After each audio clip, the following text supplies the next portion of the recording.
los que no tienen voz, saltando vallas de lo que nos tapan. Si con el marketing te alcanza, ¿cuánto vale esta ciudad? Muy buenos días, bienvenidos, bienvenidas. Esto es El Círculo Rojo. Mi nombre es Fernando Rosso y los vamos a acompañar como todos los sábados hasta las 14 horas por Radio Con Voz 89.9. Si todo marcha acorde al plan, este sábado de lluvia viene un amigo de la casa, que es Mariano Schuster, a hablar sobre el libro que acaba de publicar por Siglo XXI, que es El pasado no está muerto, con una serie de muy buenas entrevistas a historiadores e historiadoras a nivel internacional. Lo mejor y lo peor de este 2025... te lo va a contar Celeste Murillo. Lo peor que le viene pasando al gobierno en la economía también en un rato. Latinoamérica, ganó Kast en Chile, gira a la derecha toda Latinoamérica. ¿Cómo es la cosa? ¿Cómo está ese equilibrio? ¿Y qué es lo que se discute de fondo con el tema de reforma laboral? Los famosos convenios del año 1975, año clave. ¿De dónde vienen? Toda esa historieta te la va a contar Augusto Dorado y mucho más hasta las 14 horas. Apenas abro mis ojos, ocupo el círculo rojo y me siento menos mal. ¿Y ahora qué va a pasar? Qué mal que estamos mal. Realpolitik desde el malestar social.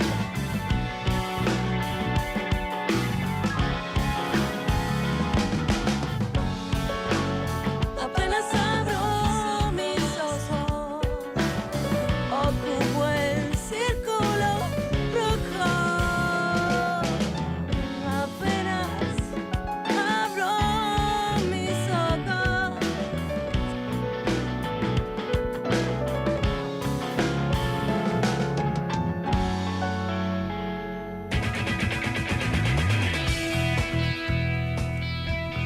No es el último programa, obviamente. El sábado que viene vamos a estar acá en el último, formalmente el último programa, pero bueno, no sé en qué andarán ustedes el sábado que viene, en ese hueco que queda entre el jueves y el viernes, si ya se despertaron del jueves a la noche. Si ya están acá o ya algunos rajaron los que pueden, a hacer lo que se pueda, así que vamos a hacer como que formalmente, vamos a hacer como que Y el sábado que viene vemos. Y el sábado que viene vemos que El sale. sábado que viene vemos. No, pero vamos a venir, no es Por que eso vamos venimos, a hacer, no le vamos pero a hacer trampa, vemos que sale. pero vemos que sale, pero no podemos garantizarle nada, no podemos garantizarle nada. Bajo el brazo llegamos. Claro. Che, ¿con qué remeras apagadas se vinieron hoy, Ay, viste, no queríamos apagar. No sé, Perdón, pero disculpen, perdón. Hoy la puede poner bien. Respeten los rangos, Hoy por me lo favor. puede poner bien. Pero perdón, sí, no la vi. Bueno. Poner bien, la remera de Iskra, Muy de bien, los muy Mártires buena. de Chicago. Ajá. La mejor. Sí. Muy linda, muy me queda muy ajustada acá, pero por una cuestión de Claro, estás muy fit. Exacto. Claro. Mucho fierro, Exacto, no mucho tiene que ver con la remera, es que está muy bien hecha. Así es, una semana. Che, se complicó. Titulazo, editorial. Parezco un Sí, publicista. nuestro medio favorito. Parezco un publicista de la Confirmamos política que hay online. negocio acá, No porque- tengo nada que ver. Pero titulazo. Se le soltó un patín. Se le soltó un patín, no, espectacular. Editorial de Ignacio Fidanza, después de que se le soltó un patín al gobierno en diputados, Ay. porque bueno, aprobó el presupuesto, vamos a hablar dentro de un ratito de eso, aprobó el presupuesto, pero sin dos cuestiones que había metido un poco por la ventana, que era tratar de anular las leyes de financiamiento universitario y de, que aumentaba la emergencia en discapacidad. No lo pudo hacer y eso armó un revuelo, según todos los cronistas de Casa Rosada, que armó un revuelo que se enojaron, que ahora no lo vamos a vetar, que así no sirve, que Menem se mandó una cagada, que Ritondo se enojó y qué sé yo qué. Después parece que bajaron un cambio. Eso hizo que se patee la reforma laboral que se iba a tratar la semana que viene, o sea, todo el paquete junto, claro. O sea, una semana que se está complicando al gobierno, junto con una economía que no da. Tampoco, que va a hablar Pablo en un ratito, no da muy buenos augurios para los próximos meses. Pero así va cerrando el año, parecía que cerraba jueves a la noche. Lo conversábamos el otro día en la marcha, mucha gente saludando en la marcha la otra vez, y oyente del Círculo Rojo, lo comenzamos en la marcha, jueves a la noche a las 10. Alguien había tirado que Trump iba a lanzar la guerra contra Venezuela. Sí, que invadían. Y que el Congreso le iba a aprobar todo a Milei de derogar todo. Laboral, glaciares, todo. Yo me voy a dormir, porque si esto Lo va a mejor ser es así. descansar en esos momentos. Y cuando me despierto a las 3 de la mañana a ver qué había pasado. Ganamos, compañeros. Se le soltó el patín. Se le soltó el patín. Trump divagó un rato Trump, a Milei no le salieron las cosas. En fin. Estuvimos con Claudio Katz, que aportó ideas para el 2026. Para el 2026 Ah, de Círculo Rojo, sí, aportó muy buenas ideas, jugadas, vamos a decir la verdad, audaces. Un poco de ¿Pueden humor. adelantar Audaces. alguna? No, y es complicado, tendríamos que tratar de darle forma. Hay que charlarlo. Claudio Katz, economista, estuvo varias veces invitado acá, siempre viene a nuestro, y siempre escucha nuestro programa, dice, etcétera, y se preocupó por si teníamos continuidad o no. Si tenemos continuidad, vamos a estar el año que viene. Mismo horario, es así, mismo horario. Ya sabemos que Dieguito se fue, ¿está bien? Que haga lo que Nosotros quiera, mantenemos no hay el problema. horario, no como otros. No como otros, pero bueno, no, va a estar a la mañana, que le vaya lo mejor posible. Y bueno, como medio el último programa, medio que nos estamos ya despidiendo, vamos a tratar de pedirles que nos cuenten, complementando la columna que va a ser Celeste, que la va a hacer en general, tu mejor momento y tu peor momento, o tu mejor y tu peor, en 2025. Claro. Claro, lo que quieran. Balance. Claro. El asado, el último asado que me comí en julio estaba buenísimo. No sé, un recital al que fuiste, un partido que fuiste a ver, lo que quieras. Y bueno, obviamente lo peor. General o particular. Si no te gusta algo de lo que pasó, lo peor tenés una lista. Claro. Qué sé yo. Lo mejor, pero bueno, como por ejemplo, Augusto. Y por ejemplo, mira, entre lo mejor ubicaría el festejo de los 80 años de mi viejo, Julio, que hicimos Esa. este año. Grande. Espectacular, muy contento Julio. Ahora se compró audífonos, así que escucha bien la radio. Se compró, le dio la obra social. Y bueno, eso, entre lo peor, diría, no sé, cada vez que voy al home banking en estos 12 meses, Claro. y el alquiler y las Y expensas. las expensas, eso te iba a decir, Lo las peor, expensas. lo peor, así Lo que, peor de bueno. 2025. El día que Sí. llegan las expensas, el día que llega la actualización del alquiler o las expensas. El bueno, punto más ¿no? bajo. Sí, sí, Día sí. malo. Cada 3 meses. Yo tengo un mal momento cada 3 meses. Pero no, voy a empezar por lo peor. Lo peor es las paritarias. Que no existieron. Claro. Que no existieron. están, o sea, El ausentes. punto más bajo de Sí, 2025, sí, sí. realmente por debajo del suelo. Buscando Extraño. las paritarias se llama el ¿Y lo 2025. Y lo mejor, voy a hacer una cosa de recontra materia. Tengo muy buenos momentos, muchos, pero uno que no esperaba, Sí. totalmente inesperado, fue, creo que fue este año, si no me equivoco, un anuncio de Celeste que me dijo, tengo unos sillones, no fue este año, Ah, sí, sí, es verdad. tengo unos sillones, ¿no los querés? Y yo que tenía la casa básicamente Claro, vacía, pelada, sí te ¿verdad? entiendo, amigo. pasé a disfrutar 2 sillones muy lindos que dije, Qué bueno, qué bueno. hay muchos buenos momentos, pero ese no me lo esperaba, ese fue completamente inesperado. Inesperado. Yo, bueno, sí, el momento más bajo, bueno, sí, todo lo relacionado al trabajo, no personalmente, pero bueno, la verdad que bueno. Suele ser así. Para el olvido este año, la verdad. Y lo mejor, bueno, no sé, sí, pero voy a algo cercano. Fin de semana pasado, Uf. Diego también fue, Sí, recital sí, de los sí. fabulosos Augusto Cadillacs. también. Sí. Inesperado buen momento, porque fui como con A ver. expectativas muy moderadas. ¿Por qué? Y fue espectacular. ¿Por qué porque- moderadas las expectativas? Porque dije, ven, sí, hace mucho que yo lo fui a ver cuando cumplían 30 años, Ajá. hace 10 años. No. Y dije, bueno, está bien, para cumplir, está bien, pero la verdad que lo dejaron todo. Sí. Estuvo muy bueno. A mí me tocó el de Pablo Lescano, el otro día tocó Santi Yo Motorizado. tuve un fin de semana con Santi motorizado. Espectacular, Porque estaba bueno, lo vimos en la radio el La domingo. radio, el domingo. Aparte tocaron en Ferro. Excelente, Acá, Muy excelente bien, recital. muy bien. Para continuar, en Ferro, yo creo que lo mejor de este año fue el triple de Emiliano Lescano de campo a campo Este año. contra Boca en Básquet. en los playoffs de Claro. básquet. Eso me parece que es lo mejor ¿Por qué lo sabe? de la historia de Argentina y del mundo. De este año no hay dudas. Si hacen una encuesta universal va a Del salir ese mundo triple. tiró. La oral deportiva. Eh, a cada momento la y oral. lo peor fue el 26 de octubre. Lo peor de este año el 26 de El octubre. 26 de octubre, ¿no? Está Las bien. elecciones. Es Augusto, cierto. me mira con cara rara. ¿Qué habrá pasado? Ya de lo la- Lo borré de negamos mi todo. mente. Pero sí, la verdad, lo borré. Todo completamente negado ya, ¿no? No sabemos Claro. qué pasó. Lo único bueno de las elecciones del 26 de octubre, casi 10% frente a izquierda a la ciudad de Buenos Aires. claro. Esa es lo mejor, ese 10% Ese, entra en lo mejor. Ahora, yo estoy marcado mucho por los últimos días y como que lo mejor, me gustó mucho la cara que Bullrich venía también, Ay, pisteando sí. como una campeona, diciendo, bueno, vamos a pasar la reforma. Carita para- desencajada. Vamos a pasar la reforma para febrero. Sí. ¿Qué pasó? ¿Qué pasó? Pero bueno. Ella que llegó y vio, me voy a comer el mundo. Acá, ahora sí. paso acá al Senado. Pero bueno, no pudo ser No pudo y ser. va a tener que ser en febrero, pero te le vamos a pedir a ustedes, porque tenemos regalos también para ustedes, para los que llamen, para los que participen, para los que se sumen a la comunidad. No de- saben el regalo de Navidad Sí. para la gente de la comunidad. No. Ah, sí, estaba viendo. Increíble. Muchísimo. Sí.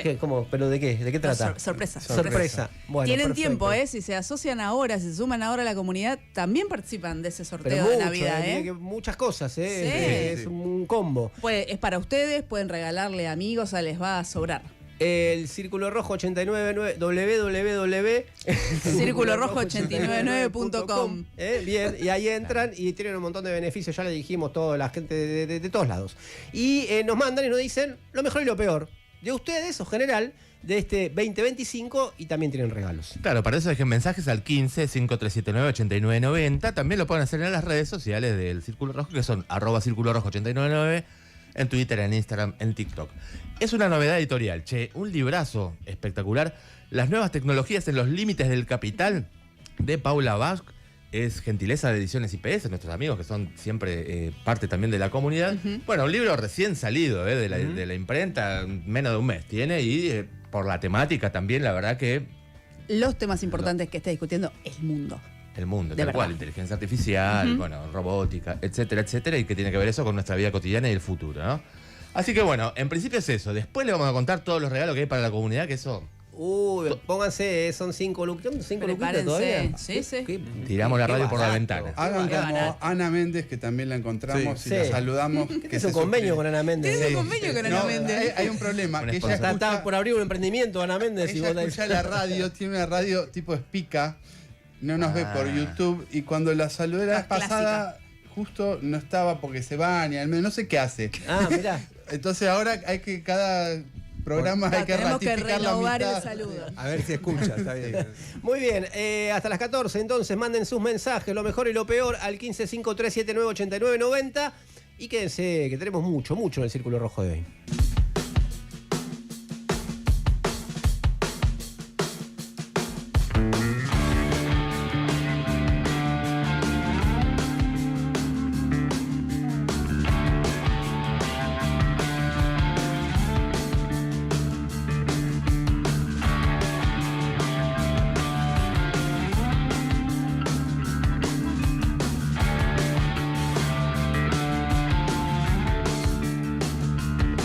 Aprendimos a buscar, a cruzar por aguas claras, cielo adentro.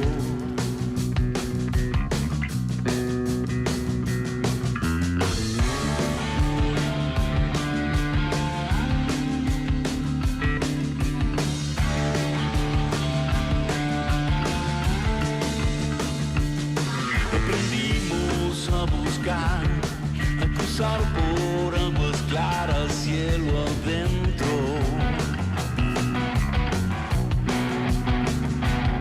Un camino que a su vez nos acerque el corazón a tierra firme.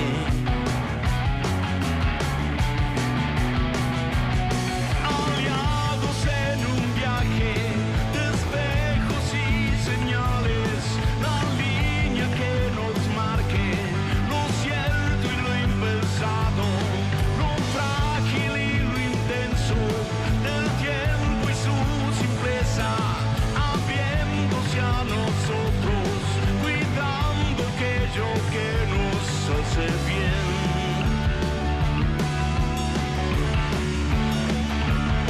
Y aprendimos que también hay caminos que se muestran en la noche. Mientras escuchamos a Divididos con Aliados en un viaje, el tema que abre el disco nuevo de Divididos, les cuento que ahora a las 12:16 del mediodía, en el área metropolitana, acá en la ciudad de Buenos Aires, hace 24 grados, un mediodía lluvioso con tormentas aisladas, pero bueno, parece que toda la jornada va a seguir así, una máxima de 24. Para mañana domingo también, un poquito siguen las lluvias con una promedio de 23 grados de temperatura, según el pronóstico del Servicio Meteorológico. Así que bueno, quédate hasta las 14, tenés un montón más de El Círculo Rojo. La verdad del poder O el poder de la verdad. El Círculo Rojo con Fernando Rosso. Si lo miramos formalmente, en la madrugada del jueves pasado el gobierno consiguió lo que quería mostrar en la tapa de los diarios, es decir, media sanción del presupuesto 2026. Pero se quedó sin lo que necesitaba para gobernar en piloto automático, digamos, disciplina política y capacidad de imponer su agenda socialmente más sensible. La votación lo dejó bastante expuesto, 132 votos afirmativos en la votación del presupuesto en general, lejos, bastante lejos, del músculo político que el oficialismo había exhibido cuando se trató otra de las leyes troncales de este gobierno, que es la Ley Bases, que había conseguido 147 votos en la votación final. Pero bueno, lo más importante no fue el número de la votación general, fue sino lo que vino después. Se cayó el capítulo que pretendía derogar la emergencia en discapacidad y el refuerzo en el financiamiento universitario, y con eso el gobierno sufrió una derrota política que le arruinó el relato de que después de las elecciones iba a conseguir una nueva mayoría consolidada. En diputados, el oficialismo perdió el capítulo 11, justamente en ese capítulo, y quedó expuesto. Hubo aliados que se dieron vuelta, abstenciones decisivas y un cálculo que falló. Este revés muestra una realidad. La intransigencia del gobierno lo llevó a una derrota aún más dura de lo que preveía. No solo no pudo derogar por la ventana del presupuesto 2 leyes que ya están vigentes y que fueron impuestas y defendidas socialmente por la movilización, hacer esa relación es muy importante, también se le cayó el intento de desenganchar la asignación universal por hijo para su aumento de la inflación y otras asignaciones que tienen actualización automática, uno de los ejes estructurales o parte importante del ajuste que se viene. Y acá aparece el tema político de fondo. El gobierno quiso convertir la ley del presupuesto en una ley de disciplinamiento social. Universidad, discapacidad, asignaciones, zonas frías y todo metido en el mismo paquete. Y todo tramitado como orden fiscal. Bueno, y chocó. También acá aparece una encerrona que afectó a muchos gobiernos de estas características antes, sin ir más lejos el gobierno de Macri. Si se toma su tiempo, si lo piensa de esta manera y se toma su tiempo y busca alianzas para consolidar una coalición con volumen para bancar el ajuste, ese gradualismo, ese tiempismo puede ser castigado por los mercados, digamos, los empleadores de Milei o en su momento de Macri, porque desaprovecha el tiempo y la fuerza que supuestamente le dio haber ganado las elecciones de medio término.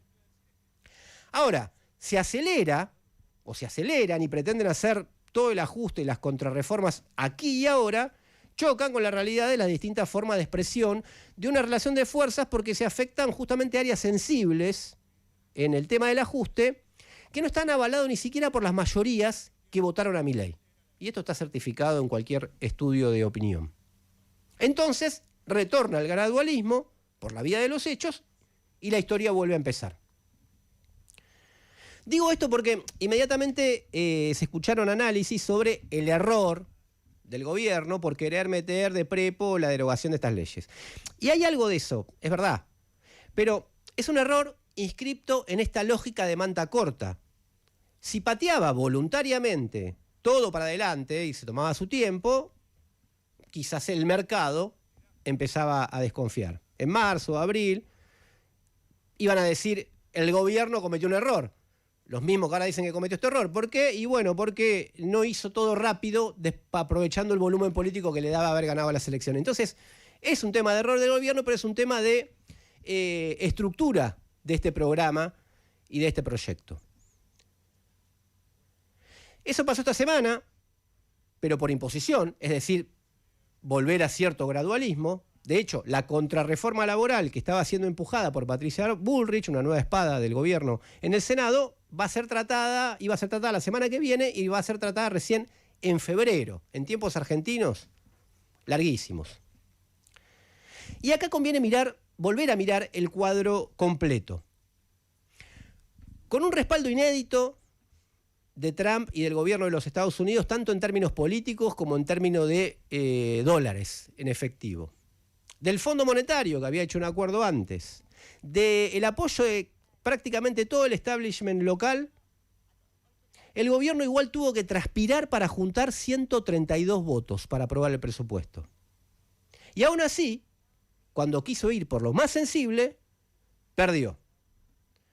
En 2024, recordémoslo de nuevo, la ley Bases había conseguido 147 votos. Hoy no llegó. o estos días no llegó. Y esa diferencia importa, no solo por una aritmética parlamentaria, es expresión deformada, distorsionada, como ustedes quieran, pero de cierto límite.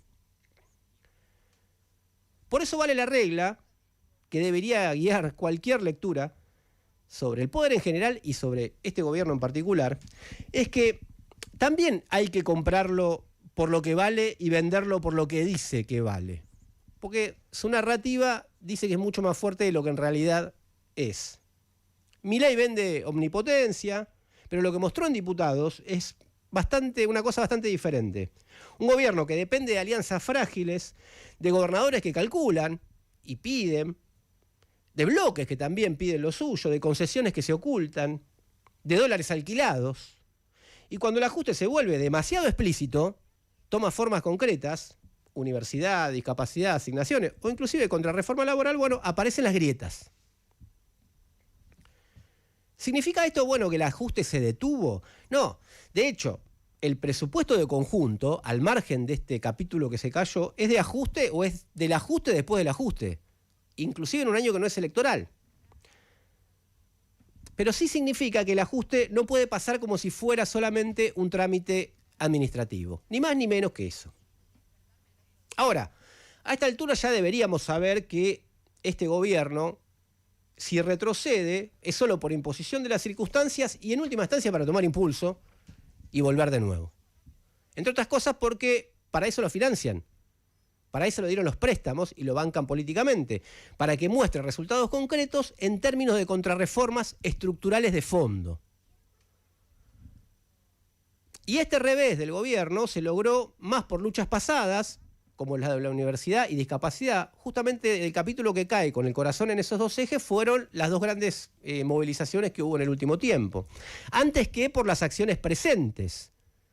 No alcanza con una marcha como la de la CGT el otro día para frenar todo o tremendo plan contrarreformista. Lo que dejó expuesto la foto, y eso es así, son las fragilidades de un gobierno, pero no se puede descansar en esa foto. O es un punto de partida para algo más grande, inversamente proporcional a lo que traman Milei, Caputo, Bullrich, o no es nada. Eso quedó planteado. Básicamente una cuestión de tiempos.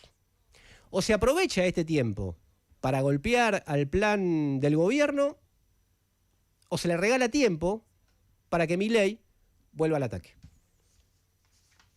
Que no te gane la indiferencia. Toma partido en el Círculo Rojo con Fernando Rosso. 89.9. Radio con vos. Siempre con vos. Periodismo de tu lado. Pará. Antes de agarrar la ruta, pasá por YPF Boxes a cambiar el aceite y filtros con 20% de descuento en el avión y en 6 cuotas sin interés. Reservá desde la app YPF y arrancá el viaje con el auto a punto. YPF Boxes.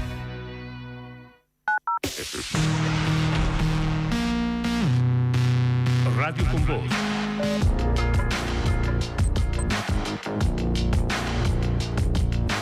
Radio con vos. En YouTube. Periodismo de tu lado.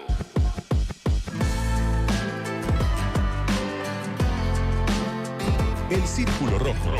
Fernando Rosso. radioconvoz.com.ar. Que sea así nomás, quien no más de 6 tomas. Ya no me seduce la que se produce toda.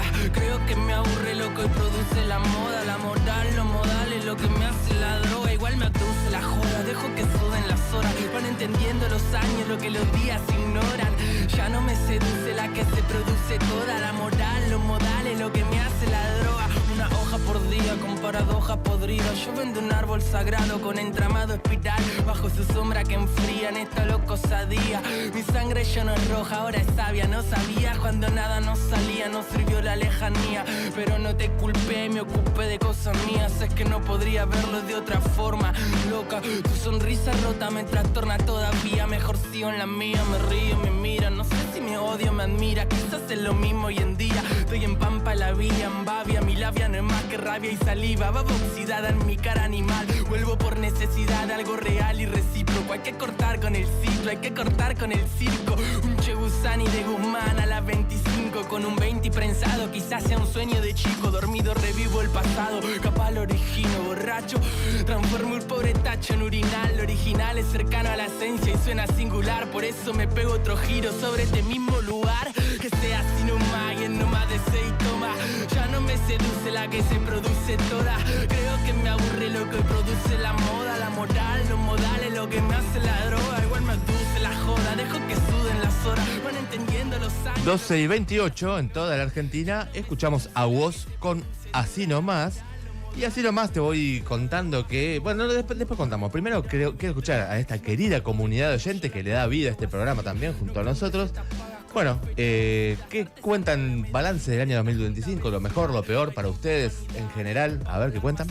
Hola compañeros del Círculo Rojo y para esa mesa exquisita, como siempre, muy bueno el programa, se está terminando el 2025 y vamos con todo para el 2026 y que el Círculo Rojo cope la semana en la radio también. Un abrazo, vamos. Edu, desde Villa Devoto, Buenos Aires.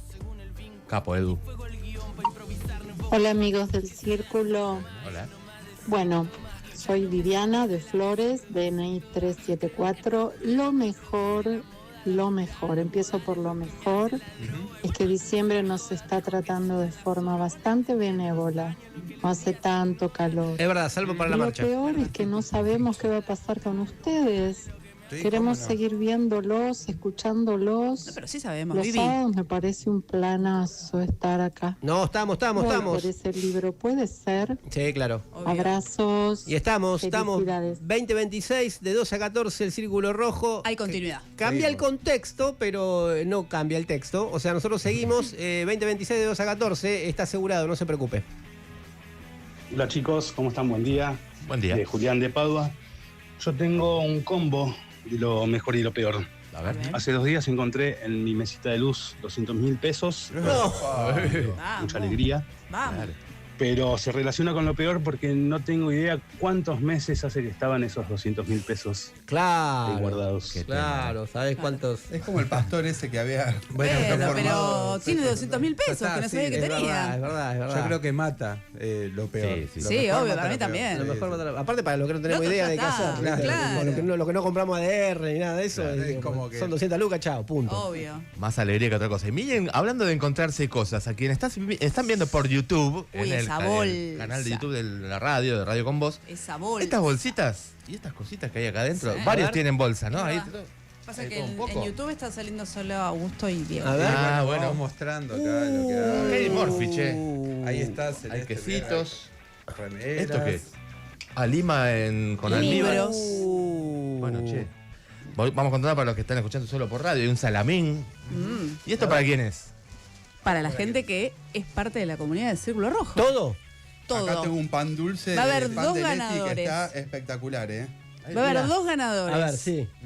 O sea, hay 2 bolsas. O sea, se van a llevar como 2 paquetes. Dos paquetes, Que dos van a combos. tener libros. y Morphy. bueno, Morphy. Les puede tocar dulce o salado, les puede tocar una remera, otros Claro. le van a tocar más libros. Claro. Todo eso entre la gente que es parte de la comunidad. Tienen tiempo hasta, pueden hacerlo ahora incluso. Pueden entrar a circulorrojo899.com, se asocian, ahí eligen el aporte que quieren hacer mensual para ayudarnos a sostener este programa. Claro. Y ya pueden Y se participar van a de este pasar sorteo. la mejor Navidad y Año Nuevo de Claro. los Tiene- últimos 100 años. Exacto. Tienen muchas posibilidades de llevarse varias de estas cosas o, si no quedan como si al final no salieron sorteados, quedan con todos los descuentos para comprar Claro. muchas de estas cosas Exacto. hacia la Y fiesta. además, durante enero, aunque no estemos, porque los sábados de enero no vamos a tomar un estar en el descanso, aire, claro. va a seguir habiendo sorteos de la comunidad del Círculo Rojo durante el verano. Atentos. Atentos y Atento. atentas. Así que, y sobre todo, el fondo, todos estos mimos que tratamos de hacer son para que, bueno, nos ayuden a bancar el programa, por lo que se preguntaba. Estamos, pero bueno, habrá que bancarlo todo el año que viene, todo el próximo y el próximo. El año que viene es el 9ª temporada, para los 10 años. Pedro Rosenblatt, fuiste a Argentina Argentino Junior? Bueno, prepárate para lo que vamos a hacer los 10 años. Vamos a algún Pablo vamos está al Monumental. gestionando Ferro, ya está. Bueno, no, muy chico. Yo quiero algo más grande, claro. Bueno. Vélez, no sé. Noveno año, el año que viene hay que bancarlo, súmense a la comunidad del Círculo Rojo. Tenemos muchos amigos y amigas Ahora les asociados y muchos amigos y amigas que están regalando descuentos y cosas que te lo amortiguan al toque, lo que nos pongas para ayudarnos a bancar un poco esto. El Círculo Rojo. Encontranos en Twitter, Facebook e Instagram. El Círculo Rojo 899.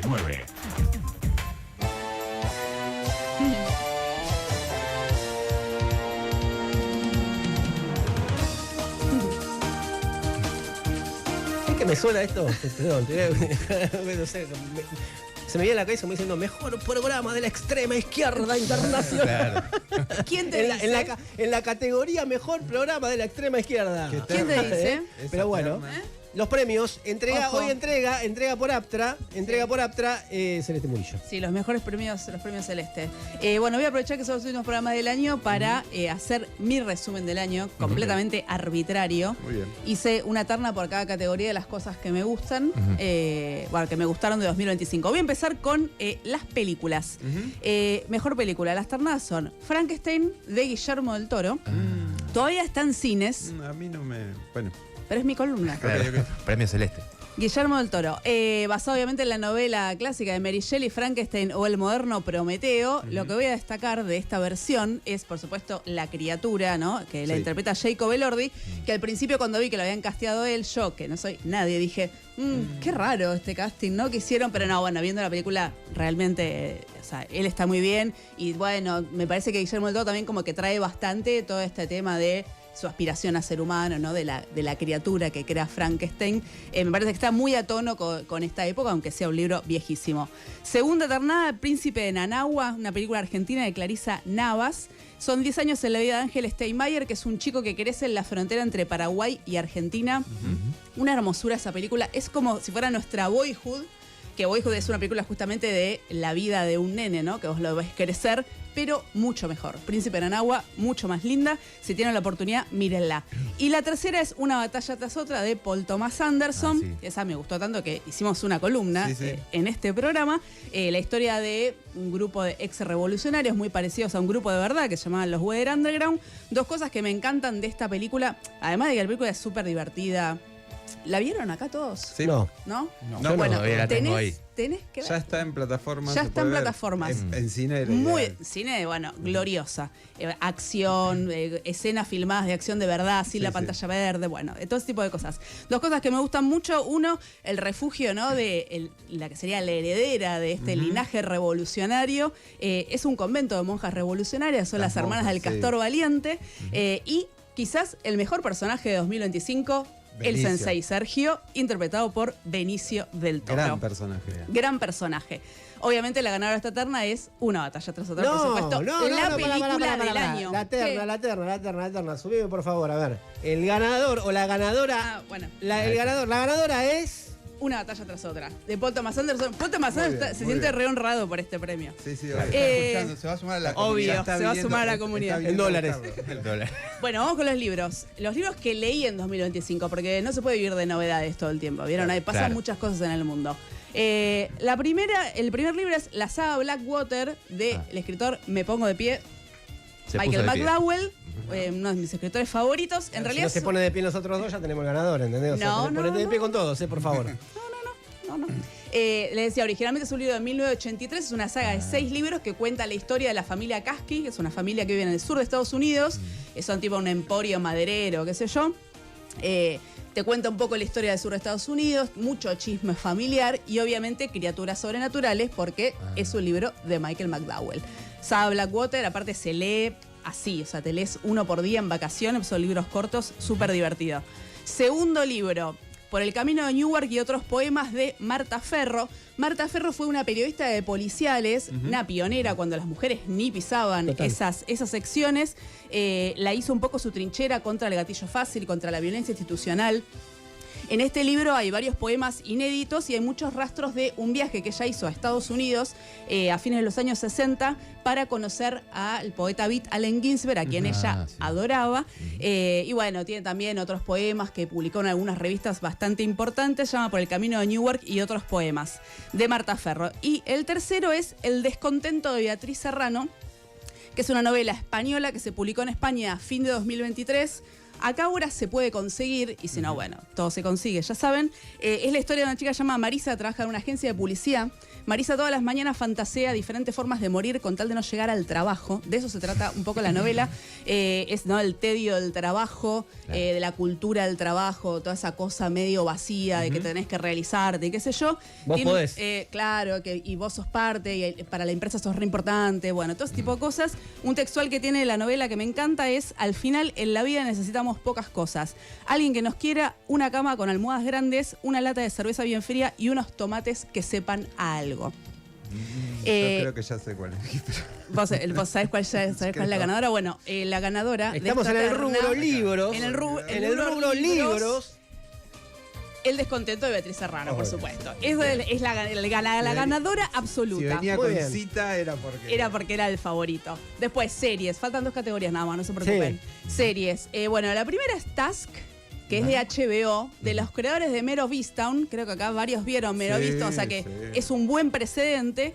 Es la historia como de una división del FBI, ponele, que están investigando unos robos muy violentos entre casas de narcotraficantes. Está Mark Ruffalo, que es un agente del FBI, que es un ex cura. Ese personaje es muy bueno. Su familia está atravesando como una historia así, o sea, súper violenta, muy oscura. Eso está muy bueno. Habla un poco de la familia, pero también tiene mucho de culpa, redención, de empatía. Y una cosa que me encanta de esta serie es que está filmada como en las zonas pobres, digamos, en los suburbios pobres de Filadelfia. Hermoso, unos exteriores naturales, una locura. Esa es Task. La otra es All Her Fault, que sería algo así como Todo es su culpa, ponele algo así, que es una especie de policial. Desaparece un nene de 5 años en un barrio así súper rico, recontra vigilado. Y señalan a 2 mamás como las culpables, tipo, porque son unas irresponsables, porque ellas no se ocuparon. Tiene una cosa súper interesante, como se podría hacer tipo un thriller de cuidado, se podría decir, que tienen unas escenas muy graciosas en los interrogatorios cuando empiezan a investigar de los padres que culpan, ¿no?, a las mujeres, diciendo: no, mira, ni idea, la mamá se ocupa de esas cosas, que los querés matar. Las 2 madres están, o sea, las actrices son buenísimas, son Sarah Snook y Dakota Fanning. Y eso va un poco también sobre la familia, el control y el poder. Aparte es cortita, en caso que empiece y termina, me encantó. Y la tercera es una serie llamada Mo, en Netflix, que es la segunda temporada. La primera también era muy linda, pero la segunda es todavía mejor. Es la historia de Mona Har, que es hijo de una familia palestina refugiada en Estados Unidos, que trata medio sin querer, me parece, porque tampoco es que Netflix elige tanto, ¿no?, sus contenidos. 2 temas súper contemporáneos. Uno, la experiencia de las personas migrantes en Estados Unidos. Mo termina deportado en México, preso en un centro de detención de migrantes, y cuando vuelve a Estados Unidos, bueno, es todo el trajín para tramitar la visa, porque él tiene que viajar a Palestina con su familia. Y algo muy hermoso que muestra de Palestina no es el retrato que uno está acostumbrado a ver de Palestina, que vos pensás Palestina, la guerra, conflicto, bombas, destrucción. Bueno, no, acá ves otra Palestina, que es, bueno, la familia, los afectos, una cosa hermosa, sin borrar el problema, ¿no? Aparecen, por ejemplo, los colonos israelíes, una belleza. Inesperadamente, pues yo ni me acordaba que era de este año, Mo se va a llevar la estatuilla a la mejor serie de 2025. Muy bien, muy bien. Muy hermosa. ¿Hay estatuilla de oro? No. Bueno. No. Pero la última categoría es podcast, porque a mí me gustan mucho los podcasts. Sí. Primero es un argentino que se llama Matar está mal, que es un podcast de true crime, un poco noticias medio morbosas, se podría decir, o un poco raras. Hablan mucho, si les interesa, la derecha radicalizada yanqui, Nick Fuentes, Charlie Kirk, todas esas cosas. Linda, uno de los podcasts que más siguió el caso de Luigi Mangione. Mira. Tienen que escuchar Matar está mal, de Fiorella Sargenti. También está ahí Santiago Calori, pero es sobre todo de ella el podcast. Muy bueno. El otro es un podcast español que se llama Grandes Infelices. Es como la historia del lado B de escritores y escritoras. Eso te gustaría mucho. Muy buen podcast. Muy bueno ese podcast. Mis favoritos son el de Colette. ¿Lado B, cosas malas? Y se llama Grandes Infelices. Las tragedias de esta pobre gente que escribe tan lindo. Tragedias. Bueno, no solo tragedias, sino a veces, sí, también a veces el lado medio rarito. Miserias. Por ejemplo, Salinger, o sea, que era un tipo como un poquito mal llevado, ¿viste? O sea, claro. ese tipo de cosas. Caracúlicos está lleno, claro. Obvio. Bueno, decía, uno de Fuertes es Colette y el otro es de Patricia Highsmith, por ejemplo. Ese es uno de los mejores, me parece, episodios de todas las temporadas. Y el último es Arsénico Caviar, que está conectado con la autora del libro El Descontento. Es un podcast español que hacen Beatriz Serrano y Guillermo Alonso. Se lo súper mega recomiendo. Lejos mi podcast favorito de este año. Muchos chistes incorrectos. O sea, no es algo solemne. Están avisados. Ténganlo en cuenta. Ténganle paciencia porque después entras en el juego y van a ver que es muy gracioso. Hablan de muchos temas contemporáneos recontra interesantes. Bueno, habla mucho sobre el trabajo. Habla mucho sobre el capitalismo, pero no es un podcast político. No sé cómo explicárselos. Pero se los recomiendo muchísimo. Tiene varias temporadas. Aparte, pueden arrancar desde 2022 y tienen un montón de cosas para escuchar. Obviamente se lleva la estatuilla al mejor podcast de 2025. ¿La misma persona se puede llevar 2 premios Celeste el mismo día? Sí, bueno, sí, es una casualidad. Justo hizo 2 cosas muy buenas en el 2025. ¿Qué va a hacer? Así que bueno, esos son los ganadores. Muy bien, ahora disfruten de la cena, de esta velada, después de la entrega de los premios y quédense hasta las 14. Estás escuchando Radio con Voz 89.9. Mientras otros imaginan el futuro, en el Sanatorio Finoquieto lo estamos operando. Somos pioneros en cirugía robótica en Argentina. Además, contamos con estaciones de anestesia de última generación, tecnología 4K y 3D, y una de las salas de hemodinamia más avanzadas. Sanatorio Finoquieto, cirugía robótica, calidad humana. Sanatorio Finoquieto, líder en tecnología médica en el país. Bremen Tools. Qualität On Design. Supermayorista Vital. Prepara las fiestas con Vital y ahorra mucho más. Ayuda a Papá Noel a llenar el árbol con hasta un 30% de descuento más 3 cuotas sin interés en juguetes. Además, llévate un Smart TV 65 pulgadas Philips RCA 4K a 849.997 pesos en un pago o 12 cuotas sin interés de 83.333 pesos para maratonear tu serie favorita. Y disfruta una cerveza Corona por 710 centímetros cúbicos a 3.279 pesos. Recordá que hasta el martes 23 de diciembre abriremos hasta las 21 horas. Vení a visitar nuestras tiendas climatizadas para disfrutar más tu compra. Supermayorista Vital, el mayorista de tu ahorro. Oferta válida hasta el domingo 21 de diciembre o hasta agotar stock. Beber con moderación. Prohibida su venta a menores de 18 años. Pará. Antes de agarrar la ruta, pasá por YPF Boxes a cambiar el aceite y filtros con 20% de descuento en el avión y en 6 cuotas sin interés. Reservá desde la app YPF y arrancá el viaje con el auto a punto.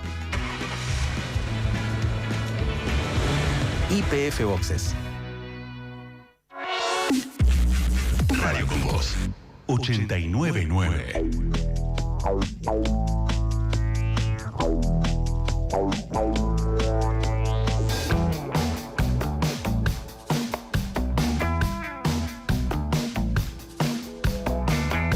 El Círculo Rojo. Fernando Rosso. Radioconvoz.com.ar. Oh sí, estoy mirando a tu novia y que no tengo nada que decirte. Ella me gusta y yo ya también. Oh sí, y que oh sí, estoy mirando a tu novia y que no tengo nada que decirte. Ella me gusta y yo ya también. Oh sí, y que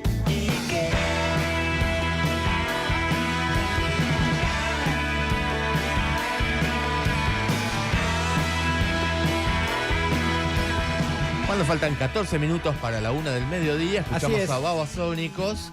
Y bueno, también lo que vamos a escuchar ahora es a nuestra querida comunidad de oyentes que nos está contando un balance del año 2025, lo mejor, lo peor. A ver qué tienen. Buen día, Círculo Rojo. Buen día. Qué bueno que van a seguir el año que viene. Le deseo un feliz año. Gracias, amigo. Y nada, que la pasen bien en estos días festivos, familiares. Bien. Algo que me preocupa, a pesar que nada, ya termina el año, es los pocos, no homenajes, pero recordatorios del 20 de diciembre del 2001. Vi Hoy se- poquísimos. Es Diría verdad. casi nada. Es verdad. En los medios, en cualquier medio. Sí. Gracias. Es verdad, y bueno, pasó mucho tiempo, ¿no? Pero todavía está presente, sí. Hablando de recordar, despacio les cuento, perdón, me tomo medio minuto, que están participando cuando mandan mensajes, dejen los últimos números del DNI para participar. Así por es. 2 regalos, no solamente uno, porque a las nuevas tecnologías en los límites del capital, Gentileza IPS, escrito por Paula Bach, se suma el libro de nuestro entrevistado, El pasado no está muerto, una serie de entrevistas espectaculares con grandes historiadores e historiadoras, del que ahora vamos a hablar, ya está el invitado acá en nuestros estudios, Mariano Schuster, ¿eh? Así que eso se suma también. Hola compañeros, buenas tardes. Lo peor de este año por lejos fue la economía. Fue venir, trabajar, no Sí. un peso, eso fue lo peor sin lugar a duda. Tal cual. Y lo mejor por lejos fue poder ver los actos de mis hijos, Mira. poder ver sus muestras de fin de año. Eso Qué fue lo lindo, mejor a mí del año. también. Pero te hacen llorar mucho en diciembre todas esas cosas. Yo caí Claro. ahora, Uno está sensible lloramos encima. cuando se festeja, lloramos cuando se van, no puede ser, es un montón. Lo mejor, haberme reencontrado luego de 30 años con amigos de Ferro, con los cuales vamos Mirá. a cenar, amigos y amigas, con los cuales vamos a cenar mensualmente. ¿Con vos, Pablo? Lo peor, como dijeron ustedes, el 26 de octubre. Buen fin de semana, Julio Caballito. qué Se anotó fecha, con Anino. Muy bien. Coincide. Bueno, che, muchas gracias. Muy bueno el balance ese. Ojalá que sea mejor, como parece que están expresando ustedes. Sigan que hasta las 14 tienen tiempo de seguir mandándonos balances del 2025. Las preguntas que querrías hacer. Las respuestas que necesitas escuchar. Ahora llega la entrevista en el Círculo Rojo por Fernando Rosso. El tema es el pasado. ¿Qué hacemos con el pasado? ¿Cuánto ya está clausurado del pasado? Más bien que el libro del que vamos a hablar ahora debate un poco con esa idea, está permanentemente en disputa. No solo por quien hizo las entrevistas y logró indagar un poco en la tarea de historiadores e historiadoras a nivel internacional, sino también por las voces de esas personas que ejercen ese oficio, digamos, ¿no? Estamos hablando de El pasado no ha muerto, un libro que coordina entrevistas, conversaciones con historiadores que cambiaron la forma de ver el mundo. Es a su bajada, lo coordinó Mariano Schuster, él hizo las entrevistas, es un amigo de la casa, estuvo en la actividad nuestra, estuvo en un programa acá que la gente después decía, ¿quién es ese muchacho? ¿Por qué no lo traen de nuevo? Y después lo llevamos a una actividad de la comunidad, una de las actividades que tuvimos, la primera actividad y la única este año, el año que viene va a haber más de nuestra comunidad, junto con Omar Hacha, Verónica Gago, en la Casona de Flores, y ahora está con nosotros de nuevo. Marian, ¿cómo estamos? Muy bien, Fer, ¿cómo estás? Gracias por la invitación y por tus palabras. No, por favor, Marian, me te voy a decir una cosa de una cuestión que después vamos a picotear un poco de las entrevistas, pero en realidad nos interesa hablar un poco del tema de la historia, ¿no? Y qué mirada tienen estos historiadores. Ahora, explicáselo a nuestra audiencia como si tuviera 5 años. ¿De qué va el libro? No, digo esto ¿por qué? Porque en la introducción introduce una polémica en la cual dice que es una gran discusión en la historia, en el periodismo y en mucho trabajo intelectual, sobre todo que cuánto uno trata de popularizar cosas y en el devenir de popularizarlas las vulgariza. Y eso parte de una visión, podríamos decir paternalista, digamos, de que la audiencia no va a entender si yo hablo de cosas complejas. Claro. Entonces, ¿cómo manejan esa tensión estos historiadores y los que la logran, no? Mira, Fer, para mí ese es uno de los temas fundamentales, lo pongo en la introducción, que es como mi lugar de enunciación es ese. Después el resto son preguntas y obviamente unas entrevistas que están muy editadas, muy laburadas, o sea, no son una transcripción literal. Pero una cosa que me preocupa, sobre todo yo creo que desde la irrupción de algunos medios, es que es esta idea de, bueno, contame un poco qué pensás, decime a ver cómo la ves, vos qué pensás del pasado. Vos decís, hay mujeres y hombres que trabajaron sobre el pasado de manera muy sistemática, muy rigurosa, y me parece que hay que tener rigor a la hora de conversar con ellos, pensando también que hay un lector y una lectora que van a recibir una información compleja, pero no hay que subestimar a los lectores y a las lectoras. Digo, a mí me parece que hay una cierta subestimación en general que se presenta como democrática. O sea, yo lo que digo en la introducción es, se presenta como democrática. O sea, esta idea de hablarle como si tuviera 5 años. Pero eso es absolutamente elitista, es considerar que las personas tienen 5 años. Eso se ve mucho, sobre todo respecto a los sectores populares, es decir, la idea de que los sectores populares no leen, no pueden acceder a la lectura, o leen mal, o leen... En el libro, de hecho, hay una entrevista que discute eso, la entrevista a Carlo Ginzburg, donde él muestra cómo un molinero friulano de hace 6 siglos, digamos, 5 siglos, leía con el filtro de lo popular. No hay que pensar que nosotros estamos en un pedestal, en una posición superior, y entonces producir trabajos que en realidad, más que vulgarizan, porque respeto al vulgo, digamos, simplifican en extremo ideas complejas. Y si son complejas, tienen que ser presentadas de manera, digamos, ágil, entretenida. No hablar en difícil porque sí, digamos. No hacerte el engolado, el complejo, pero tampoco restarle complejidad a las ideas. Y estamos hablando del libro, bueno, él nombró a Carlo Ginzburg, uno de los entrevistados, Sheila Fitzpatrick, que a mí me interesó mucho porque trabaja todo el tema, es un poco, me dio la idea de, lo trajimos a Karasai la semana pasada, me dio una idea de los años soviéticos de la gente común. Absolutamente, ¿no? absolutamente. Los años soviéticos de la gente común. Ahora, ¿qué encontraste en todos hechos que te dio una unidad del libro, digamos? Bueno, yo pensé... Voy a ser muy honesto, como intento ser cuando me entrevistan a mí en estas cosas. Yo me guié un poco por mi propia curiosidad. O sea, no había un canon previo predeterminado. Yo decía, forman parte como de una misma familia que estudia las mismas cosas o que tienen un marco teórico similar. A mí, la verdad, que me interesaba la historia soviética, había leído a Fitzpatrick y, de hecho, había tenido muchísimas discusiones mentales por mi propia formación con algunas de los marcos de Fitzpatrick. Si yo vengo de una formación teórica que probablemente no coincida con las ideas que Fitzpatrick tiene sobre la Unión Soviética. Ahora, su trabajo me parecía bien fundamentado, su biografía de Lunacharsky me parece sensacional. La vida cotidiana bajo el stalinismo, es decir, cómo vivía la gente común bajo el stalinismo. Pero también me interesaba los Benandanti de Carlo Ginzburg y el tema de la brujería y la hechicería. Y también me interesaba la historia de la ignorancia que trabaja Peter Berg. Entonces, tremenda eso. Me guié un poco, ¿cómo haces historia de la ignorancia? O sea, ¿cómo se hace historia de aquello que se ignora? Y el tipo logra hacer un libro mostrando que hay conocimientos que se pierden, que cuando se acumulan cosas se pierden otras. Chartier y Darnton, la historia del libro y la edición, pero también la materialidad del libro. Por ejemplo, Darnton todo el tiempo hace referencias a, pará, los libros, vos no recibís el libro, ahora, esto lo hizo alguien. Acá atrás hay manos. Acá atrás estaba la mano del copista, estaba la mano del imprentero, hay trabajadores y trabajadoras involucrados en ese proceso. Entonces, a mí lo que me parecía era que todos ellos compartían un rigor, por más que partan de concepciones historiográficas distintas, algunos coinciden más, otros menos, tenían un rigor en el tratamiento del archivo y a la hora de hacerse preguntas que me parecía que era importante reponer, porque me parecía que lo que los une es la necesidad de pensar o la vocación de pensar históricamente, no de saber historia. La historia no la entiendo como un acumulado de datos que vamos contando, sino como formas de pensar ese pasado que me parece que nos sigue constituyendo. Bueno, eso está un poco en la introducción y en las frases de los acápites, ¿no? Está ahí una idea de Thompson que tiene que ver con eso. Déjame una más, Cele, y ya te dejo. Sí. En una entrevista, no está acá porque entiendo que se trabajó después, pero que le hiciste a Daniel James, que se publicó en Supernova, me interesó mucho, intercambiamos en su momento sobre eso, porque un libro como Resistencia e Integración, si rastreaba un poco, había sido influenciado por parte de su paso por los trotskistas, claro. Por el trotskismo inglés, el clifismo, pero traigo esto a colación para que...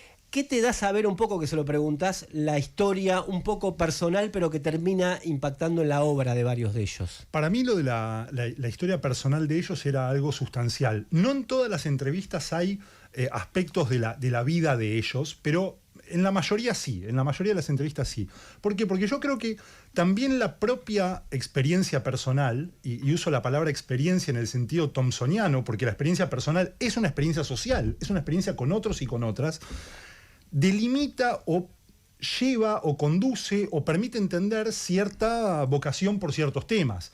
Entonces, claramente, para mí la lectura de James, que no está en este libro, pero su paso por el trotskismo, el comunismo de sus padres, su padre era un militante del Partido Comunista, él se hace trotskista, entra, digamos, en lo que en ese momento eran también los socialistas internacionales, después el Partido Socialista de los Trabajadores en Reino Unido, le da una experiencia sobre, o una idea sobre lo que ellos llamaban la burocracia sindical, y eso cuando él va a estudiar el peronismo y estudia lo que aquí se llama burocracia sindical, o algunos sectores llaman burocracia sindical, empieza a contrastarlo con ese método. Entonces, hay algo de su experiencia vital, algo de su participación política, algo de sus intereses, digamos, más ideológicos, profundos, y de la trayectoria familiar incluso, que incidió en su trabajo. Entonces yo no quería desgajar una cosa de la otra. Para mí es imposible pensar a Carlo Ginzburg y su interés, por ejemplo, por estos personajes tan particulares, digamos, medievales, como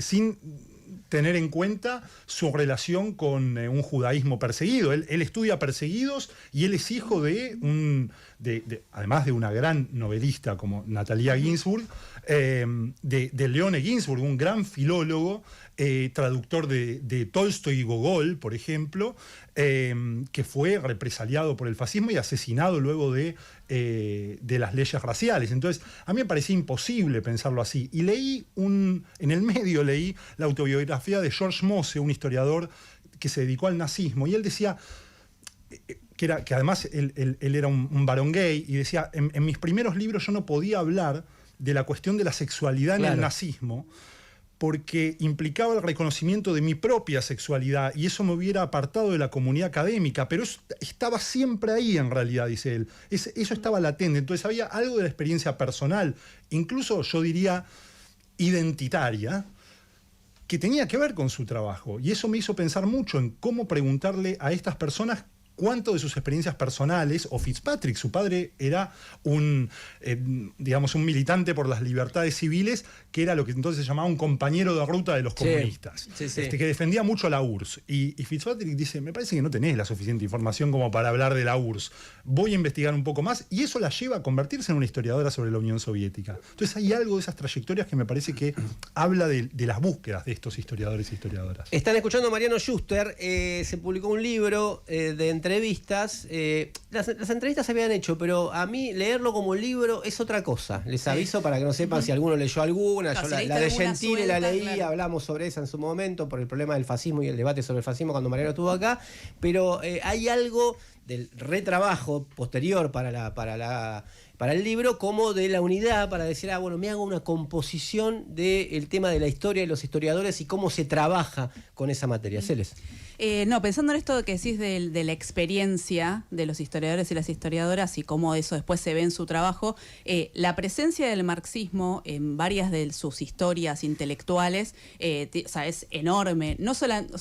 No tanto quizás como programa, como ideología, pero sino, por ejemplo, como cultura, como formación, hasta, en la de Carlo Ginzburg, por ejemplo, en toda su experiencia como estudiante. ¿Eso fue como una búsqueda consciente tuya o fue un hallazgo en el camino justamente de estas trayectorias?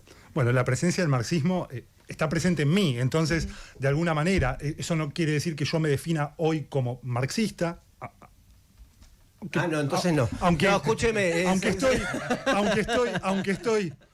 estoy en un... Dicen que a los 40 uno se desradicaliza, ¿viste? A mí me pasa al revés. Sí. Nosotros te estamos empujando aparte, estamos muy de acuerdo con eso. Lo noto. Recién me escribí con Cribaro también. Muchas de las personas que me interesaban habían tenido algún tipo de vínculo o de formación, incluso crítica, con algunos aspectos del marxismo o con ciertos marxismos. Pero me parece, Celes, que lo que decís del marxismo como cultura, o sea, la pregnancia que tuvo el marxismo como cultura, como parte del mapa intelectual, y los marxismos, eso también me parece importante, porque acá en Ginzburg aparece, por ejemplo, un marxismo como el de Natalia, que yo no lo sabía, y hay una sorpresa, que ella había formado parte de un grupo llamado los Cato-Comunistas en Italia, que a mí, como me interesan los cruces entre religión y política y entre religión e izquierda, me resultó muy nutritivo, que era un grupo que defendía en la resistencia al fascismo una unidad entre marxismo y cristianismo. Pero también él tiene, digamos, una formación en Gramsci, en las ideas de la cultura popular y de lo subalterno, pero obviamente después hay historias donde el marxismo está más enraizado. Sheila Robotham, que en realidad empieza con posiciones, yo diría, más libertarias. Yo la imaginaba más cercana al anarquismo. Yo creo que ella bucea. Libertarias de los buenos. Libertaria de los buenos, sí. Aclarémosle a la gente que cuando nosotros decimos libertario no estamos hablando de esto, sino más bien de un socialismo libertario radical, digamos, pero que tenía una fuerte matriz marxista. También hay, por ejemplo, discusión. Está E.P. Thompson y Raphael Samuel, que son para mí grandes historiadores británicos de la historiografía marxista británica. Bueno, están tiene un sesgo muy inglés también, todo es cierto. En su formación, bueno, ¿no? El sesgo miren, yo voy a decir una cosa porque hice los idiomas que manejaba. O sea, el libro también tiene. Todas estas cosas tienen. O sea, podía entrevistar en los idiomas que manejo. Entonces, yo no manejo francés, entonces Chartier habla mejor castellano que yo, así que era posible hacerlo. Pero digo, en todos, hasta en igual Peter lo pensaba más en el sentido de la gran tradición de historiadores que tiene, ¿no? pero por, claro. por la formación de esta gente también. Es que ¿no? todo. El libro está muy atravesado. En ese sentido, el libro está muy atravesado por el marxismo y está muy atravesado por lo que significó, digamos, la nueva izquierda y la ruptura con las posiciones del marxismo estalinista. Eso está presente en muchas de las entrevistas. Está presente también en la de Scott. Joan Scott, que es una historiadora, digamos, del feminismo y del género, sobre todo, pero además es una teórica. Yo creo que además es una teórica. Ella bebe de Butler, de Mahmoud, de otras fuentes, pero ella viene del marxismo. Ella viene del marxismo, su familia era marxista, sus padres eran profesores de escuela media, escuela secundaria. De hecho, cuando nace el hijo de Joan Scott, que tiene un libro maravilloso que le recomiendo a todo el mundo, se llama Las mujeres y los derechos del hombre.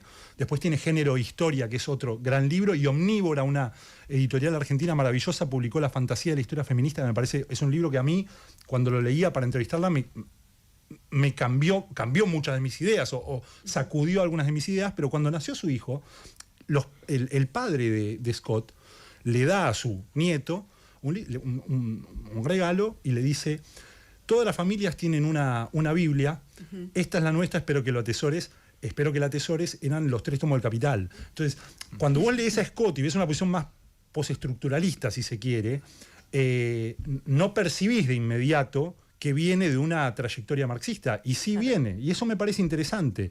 Lo mismo Natalie Simone Davis, o sea, Natalie Simone Davis, su marido, Chandler Davis, fue de hecho represaliado durante la época del macartismo, es decir, estaba cerca de posiciones socialistas, de posiciones de izquierda.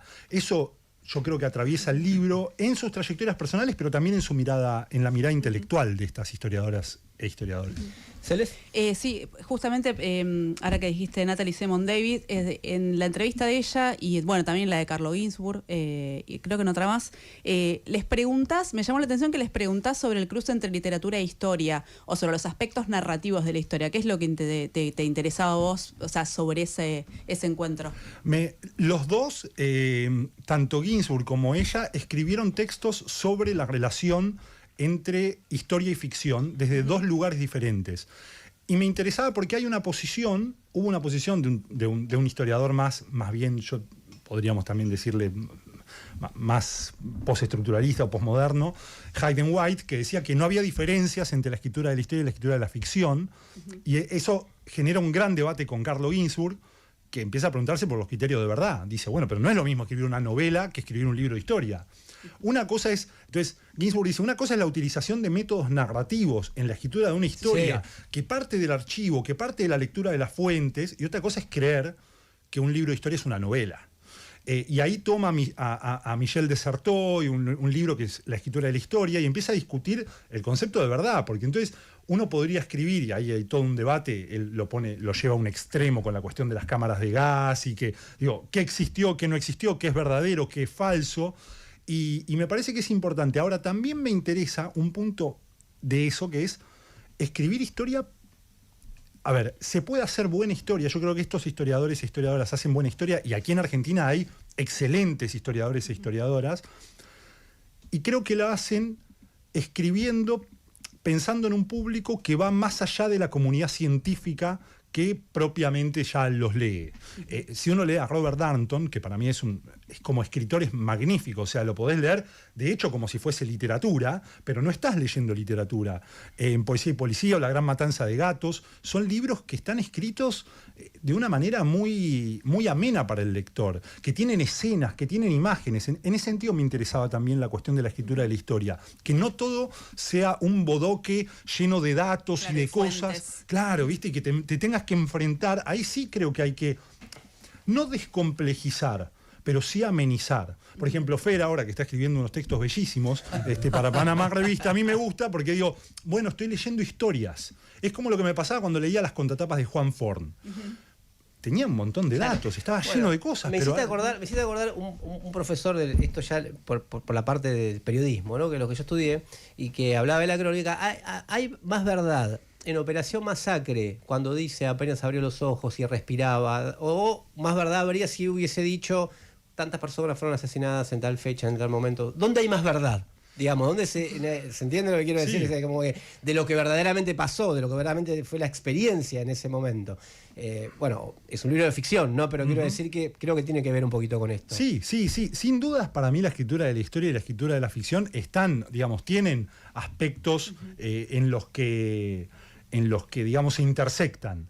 Creo que los métodos para hacer historia son distintos que los métodos para hacer ficción. Ahora, la historia puede incorporar elementos de la ficción o elementos narrativos, elementos literarios, sobre todo para acceder a un público lector al que a veces no accede. Y yo creo que eso es importantísimo, sin sacrificar justamente los criterios de verdad, de validación, que es lo que me preocupa en otro campo, que es el campo que charlábamos al principio, ¿no? En el campo periodístico, ¿no? Bueno, a ver, contame vos cómo ves, cómo fue la Guerra Civil Española. Entonces se sienta un tipo y te dice cualquier...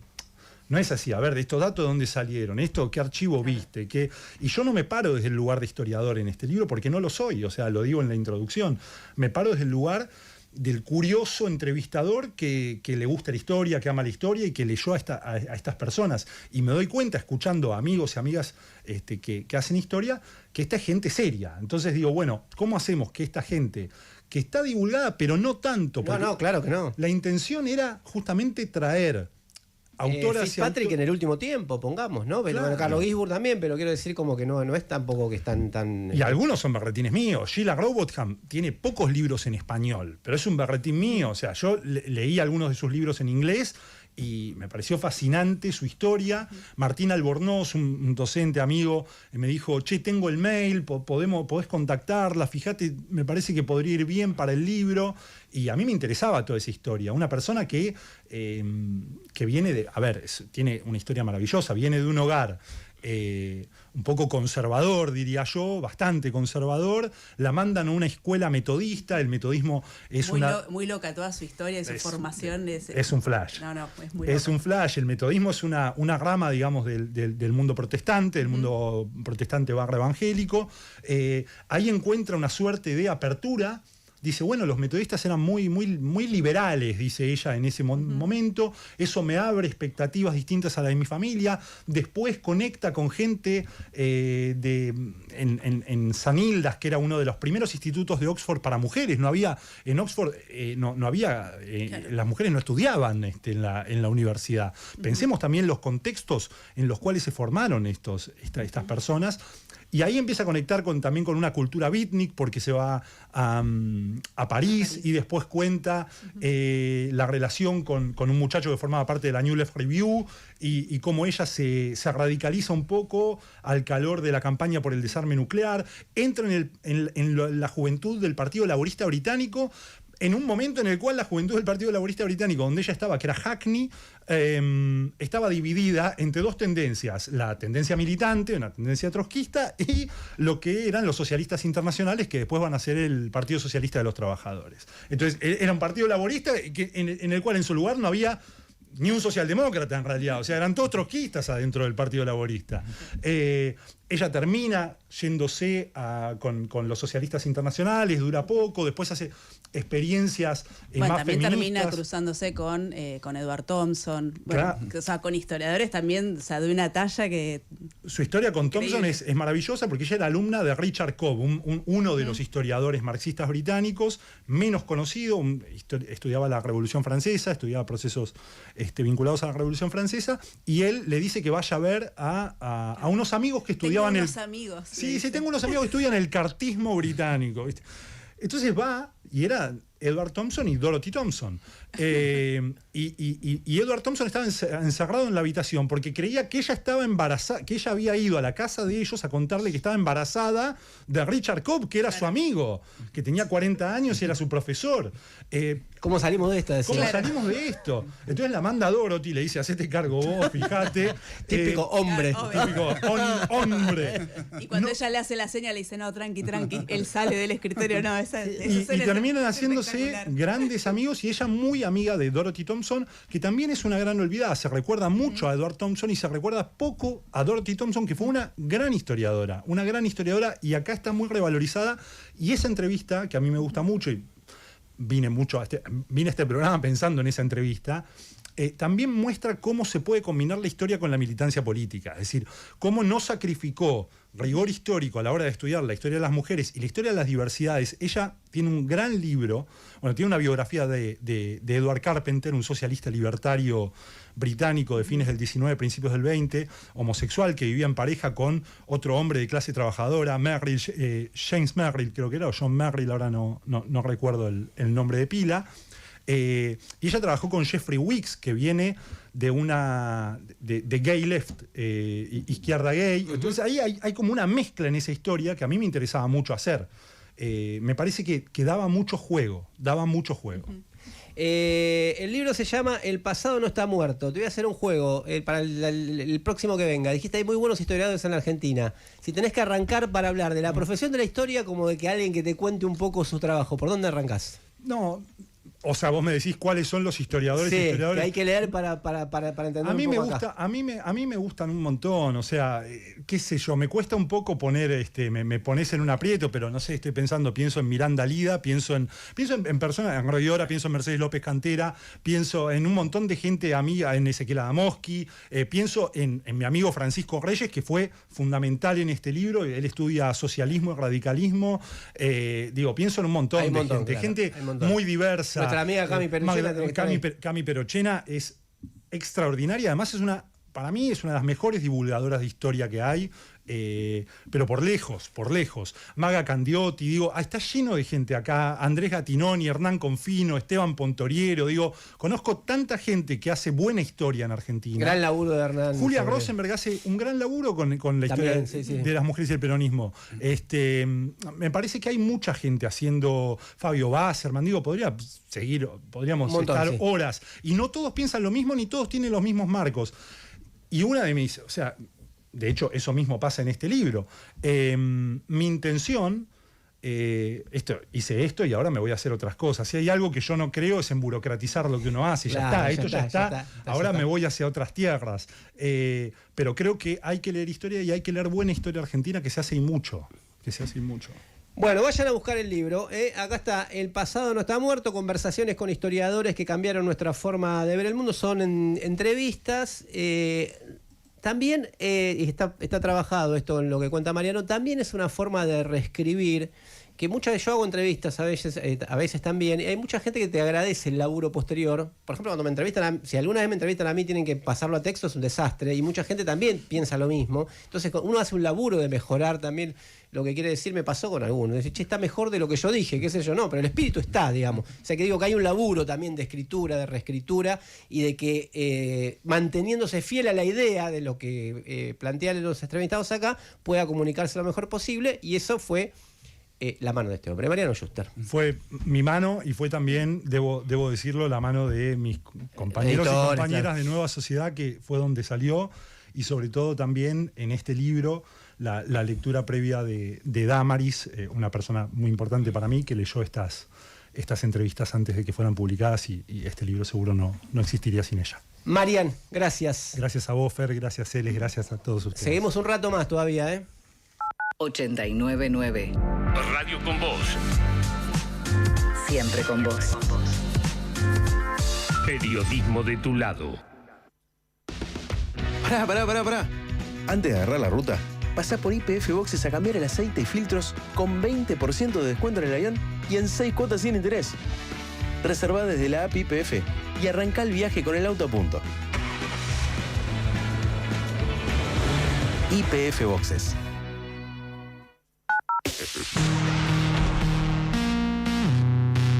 Radio con Voz.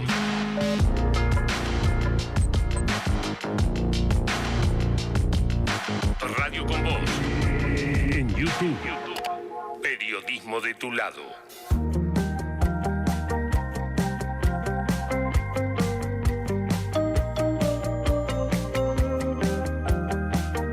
El Círculo Rojo. Fernando Rosso. radioconvoz.com.ar. A los tiros de vivir, dejando polvo atrás, conseguiste un club de fans incondicional. Algo quedará para contar a los que no están. Un pacto al gauchito Gil mortal por ser sensual.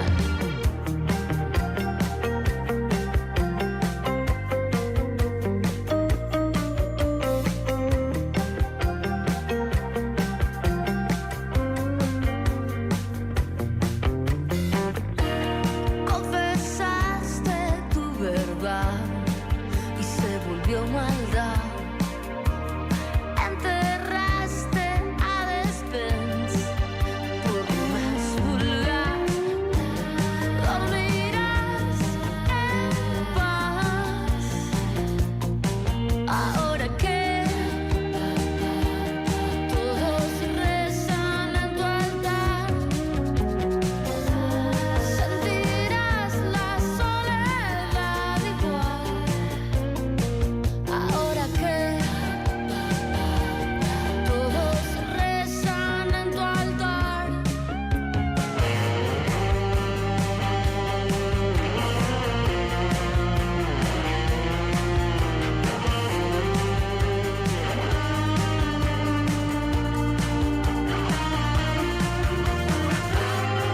Nadie te reconocerá después de tomar la nueva droga mágica que te vuelve tan normal.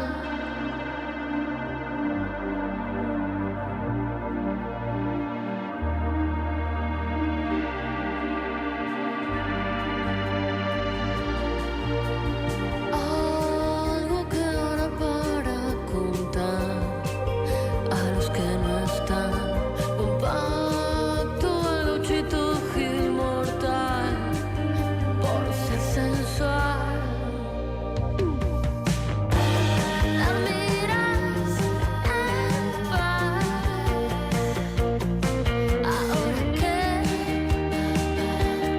todos rezan en tu altar, sentirás la soledad igual. Ahora que todos rezan en tu altar.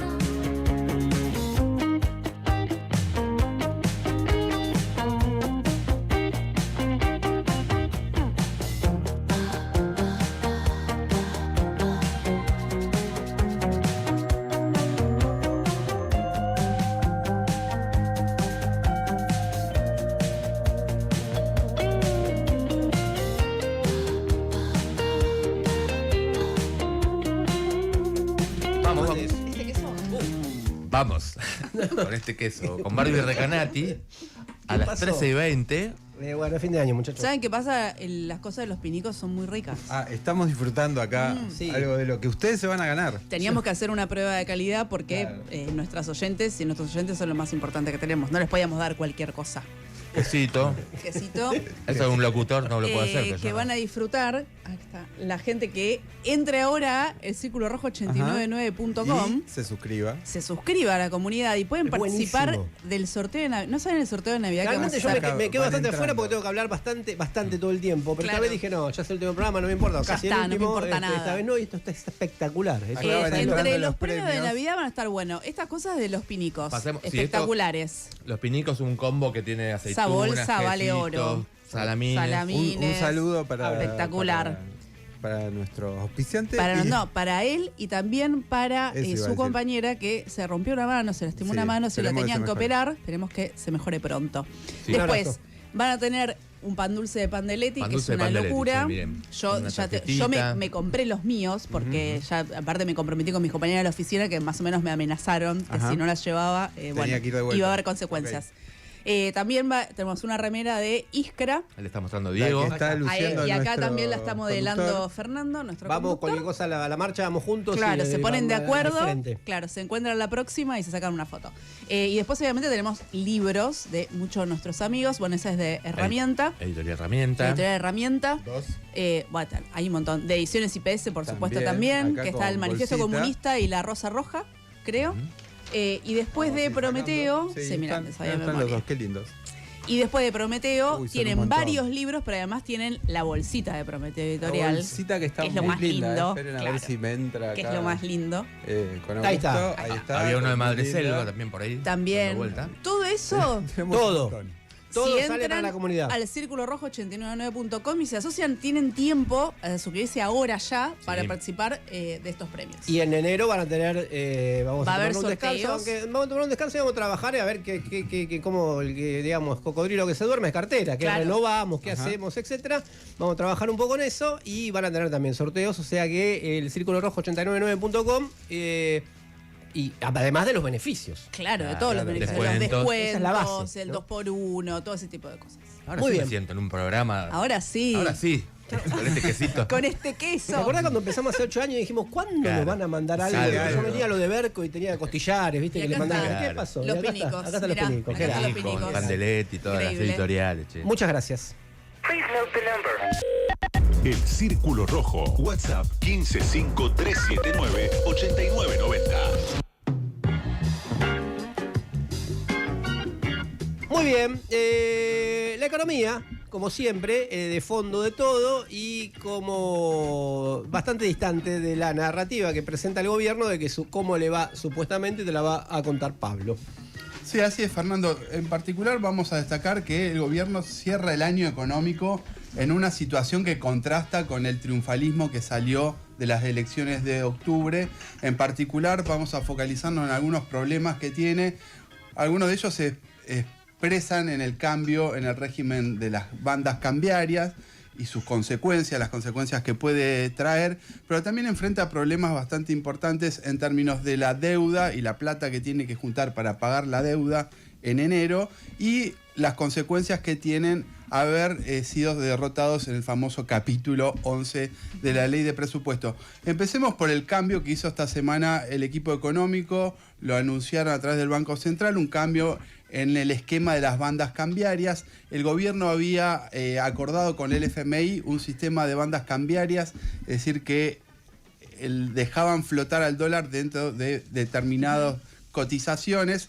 Esas bandas cambiarias iban a subir a una tasa fija del 1% mensual, que es lo que viene ocurriendo desde que se hizo el acuerdo con el fondo, y ahora cambia a la banda, se van a mover a una tasa variable. Ya no se mueve la en 1% fijo, sino que van a aumentar a ritmo de la inflación de 2 meses atrás, porque es el ritmo que sigue la estadística. Las estadísticas de inflación por lo general tienen un desfasaje de 2 meses. Esto significa que las bandas cambiarias que actualmente están entre 921 pesos y 1.518 pesos van a partir de enero aumentar al 2,5, que es la inflación que se registró en noviembre, y las bandas van a tener un nuevo valor de entre 944 pesos y 1.557 pesos.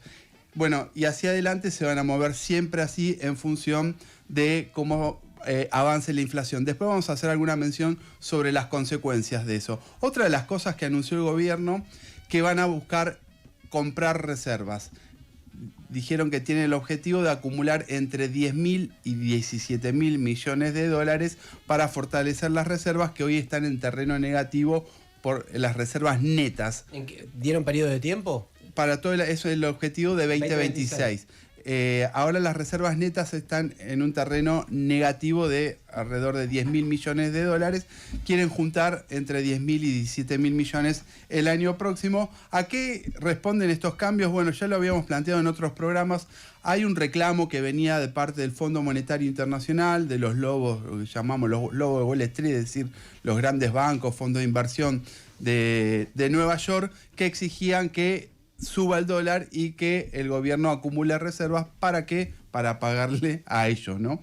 Como acreedores privilegiados. Bueno, el tema de las bandas puede ser una caja de Pandora para el gobierno, porque el nuevo esquema cambiario tiene por objetivo juntar reservas, pagar la deuda y al mismo tiempo tratar de mantener la inflación controlada. Y en las actuales condiciones, para poder cumplir esos tres objetivos en simultáneo, acumular reservas, pagar deuda y que la inflación se mantenga baja, el costo evidente de eso va a ser la actividad económica, que ya viene en un descenso lento, pero descenso al fin en términos generales, y un descenso mucho más pronunciado en términos de lo que está ocurriendo en el ámbito industrial. Es decir, que para conseguir los objetivos que el gobierno se propone y explicitó, debería el costo ser que se afecte más la actividad económica vía, por ejemplo, reducir las importaciones para no gastar dólares en importaciones, acumular reservas, pero eso pega siempre en el nivel de actividad. El nuevo esquema cambiario también puede resultar una caja de Pandora, en el sentido que si la inflación se acelera, y que es lo que viene ocurriendo, la inflación está baja en relación a la herencia de Massa, digamos, pero la inflación viene subiendo desde el mes de mayo, décimas, pero todos los meses vienen subiendo. En noviembre fue 2,5, en diciembre todos van a ver, si van al supermercado, todos reciben las facturas, que hubo un toquecito ahí en los últimos meses. No, la inflación está frenada, pero Claro, entonces... Y diciembre está, según las privadas, aparte ya es inflacionario de por sí, ¿no? Es como estacional. Bueno, ahora el esquema de bandas cambiarias con una tasa que varía de manera flexible en función de la inflación, puede resultar si la inflación se desacelera, pero si la inflación se sigue acelerando, el gobierno va a entrar en un ciclo vicioso donde la inflación impacta en el tipo de cambio, y el tipo de cambio cada vez más alto en las bandas va a impactar en la inflación, por lo cual esto la verdad que lo hacen con un objetivo que es dar una señal al mercado, pero están jugando con fuego ahí con el esquema nuevo del régimen cambiario. Bueno, está después el impacto del capítulo 11. La derrota que tuvo el gobierno con la votación negativa del capítulo 11 del presupuesto 2026, más allá de que ahora vieron que cambió la línea, quieren maquillarla con un triunfo, con un relato triunfalista que ahora va a salir en el Senado. Nos olvidamos del presupuesto universitario, nos olvidamos del presupuesto para personas con discapacidad, más allá que después el gobierno, aunque no vaya de vuelta por la que lo cumpla, ¿no? Hay que ver si lo cumple.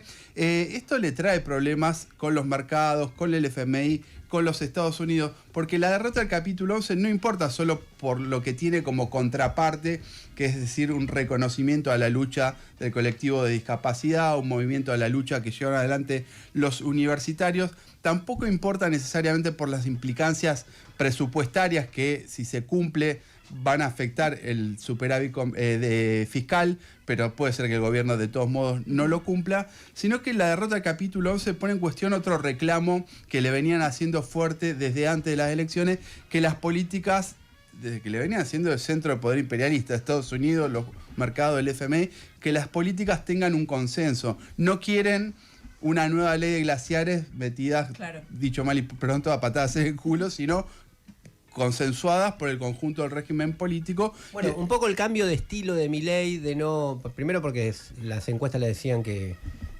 se veía mal, ¿no? Pero de no putear más y todo lo demás, era para atender esos puentes. Casualmente, el día que esto no sale, estaba en carajo volviendo a base. A base. Puteando, insultando, reivindicando la represión a los jubilados, o sea, como que volviendo nuevamente a lo mismo. Bueno, ese es un punto importante porque efectivamente, como decías vos, el gobierno rompió varios puentes en la madrugada del jueves. Todavía resta ver si los puede recomponer, pero eso tiene un efecto en los mercados. Hay que ver cómo opera en los próximos días, en las próximas semanas. Bueno, y finalmente está el problema de la deuda eterna. En enero, ya lo dijimos, el gobierno tiene que asumir pagos por $5.000 millones. Hasta el momento solo consiguió 910 millones de dólares. Le faltan unos 4.000 millones de dólares de acá a 10 días. Ahora, con los cambios anunciados, el gobierno va a buscar conseguir los dólares que faltan a través de JP Morgan y otros bancos internacionales. Recordemos que hace un mes y pico el gobierno estaba negociando conseguir 20.000 millones de dólares de los bancos internacionales. Claro, eso se venía un olvidó. nuevo respaldo, supuestamente. Claro, fue rechazado. Toto dijo, pero esto ya está. Ya está. Scott Bessent dijo que no podía dar garantías, nadie dio garantías. Eso se fumó, se debilitó esa negociación y ahora el gobierno quiere conseguir solo 4.000 millones, que todavía no es fácil que lo consiga y quedan pocos días. No es que lo tiene que pagar el 1 de enero, digamos, pero el enero actúa como referencia. Ahora el objetivo es más moderado, conseguir esos 4.000 millones de dólares. De no conseguirlos, el gobierno va a tener que usar reservas que ya están en un terreno negativo, es decir, que las dejaría, si ahora están en alrededor de 10.000 millones negativos, puede ir a un terreno negativo mayor a 15.000 millones, lo cual va a develar una fragilidad muy extrema para sostener el tipo de cambio y ese esquema de bandas cambiarias que anunciaron el día lunes. Bueno, empieza una carrera contra el reloj para conseguir los dólares de enero. Caputo y Milei se inmolan por los dioses del mercado que prometen el cielo, pero siempre conducen al infierno.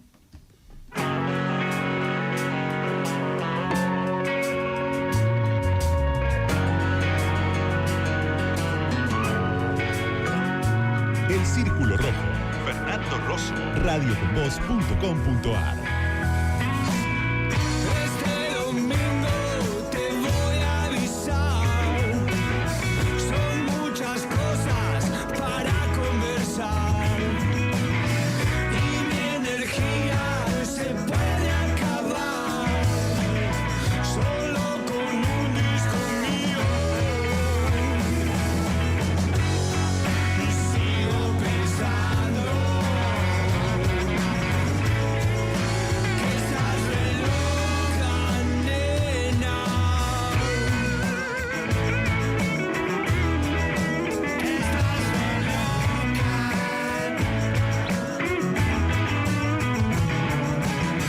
A veces duermo sin pies ni manos, porque mi cabeza parece un árbol y sigo mirando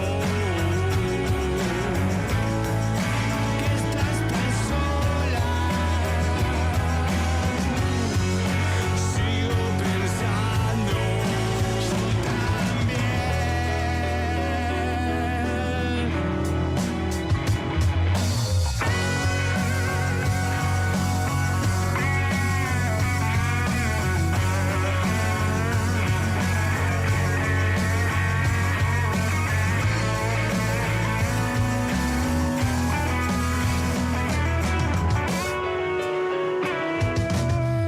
Ahora que estás tan sola, yo estoy muy loco también. Quiero mostrarte algo impresionante y es por la noche que lo vas a ver.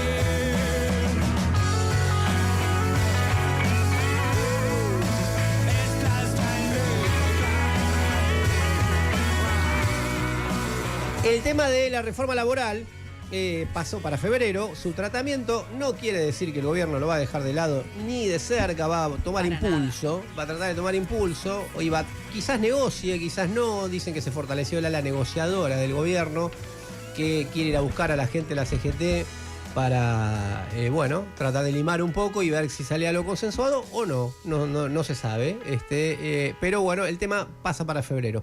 Pero uno de los puntos cardinales de esta contrarreforma es tratar de, bueno, terminar con los convenios que fueron sellados, la mayoría de ellos en 1975, producto de lo que había, el contexto que había en ese momento, que, bueno, duran hasta hoy, digamos, ¿no? Y el tema de la ultraactividad, es decir, si se van renovando o no se van renovando. Ahí hay toda una historia que es bueno traerla de nuevo al presente para que se entienda el tema de fondo de la reforma laboral. Augusto. Claro, Fernando, como vos decías, la discusión de la reforma laboral como que quedó en una especie de pausa y también, digamos, como que quedaron en pausa, podríamos decir otra vez, la CGT y las dirigencias sindicales burocráticas que no anunciaron ninguna medida en el acto que hubo este jueves. Yo, por lo que me pareció a mí, apenas fue un discurso tibio, ¿no? Del flamante triunvirato de esta central. Un acto aparte express, ¿no? Como Sí. que ni habíamos terminado de llegar a la plaza. Bueno, compañero, chau, nos fuimos. Sí, Claro. Si metemos dale. un asterisco sobre eso, no tan pobre como uno podría imaginar para No, una no, convocatoria no. tan rápida, Como importante, y particularmente si van a la izquierda a diario hay algunas declaraciones ahí de mucha gente de base de los sindicatos que le Claro. dicen No, eso lo que sí. podría decirse desde la izquierda. Bueno, loco, Totalmente. convoquen, llevale este volante a Pablo Moyano, para que a ver si convocan a un paro, ¿no? Como que se extiende más no solo un reclamo de un sector militante, sino No, de claro. gente que quiere que bueno, le pongan un poco más, ¿no? A esto. Claro, pese a las limitaciones fue una movilización importante y bueno, también lo que vos decís un poco, ¿no? Marchó un bloque del sindicalismo combativo y antiburocrático junto con la izquierda, que participó de forma independiente y exigió la elaboración de un plan de lucha y bueno, la preparación de un paro general, ¿no? Para cuando se retome la cuestión de esta reforma laboral regresiva en la agenda legislativa, ¿no? Pero bueno, me pareció importante poner el foco en otro de los fundamentos que ponen tanto el gobierno de Milei como sectores empresariales para hacer pasar esta legislación laboral que pretenden imponer como una modernización, ¿no? Porque actualmente las relaciones laborales supuestamente para ellos se rigen por convenios de hace 50 años, ¿no? Incluso algunos son más precisos y le ponen una fecha específica, los convenios de 1975, ¿no? Bueno, un poco no se condice tanto con la realidad porque apenas el 20% de los convenios vigentes actualmente mantiene lo esencial de los convenios del 75, la mayoría fueron reformados en los años 90 y en décadas subsiguientes, pero ese 1975 pareciera que quedó como grabado en la memoria histórica de la clase social empresaria, ¿no? ¿Por qué será? Bueno, vamos a ir un poco a eso, ¿no? En primer lugar, bueno, aquellos convenios colectivos eran un conjunto de leyes laborales para las diversas ramas de la actividad económica que contenían muchos derechos y conquistas para el mundo obrero, lo que además explicaba, ¿no? La situación prácticamente de pleno empleo que había en aquel momento. Les tiro un dato, la desocupación era casi marginal, apenas un 2,7%, hace 50 años.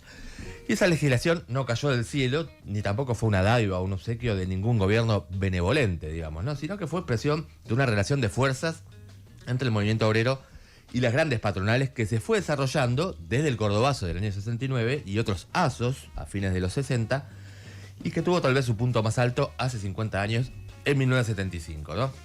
Bueno, ya con el deterioro de las dictaduras de Onganía y Lanusse y las ilusiones que despertó el regreso de Perón, entre el 73 y el 74 se produjo una oleada de luchas obreras muy importantes, motorizadas por esta expectativa, ¿no? Que Perón ya desde el gobierno intenta contener con el llamado pacto social, ¿no? Que es un acuerdo con los empresarios y la burocracia sindical, sobre todo para congelar precios y salarios, ¿no?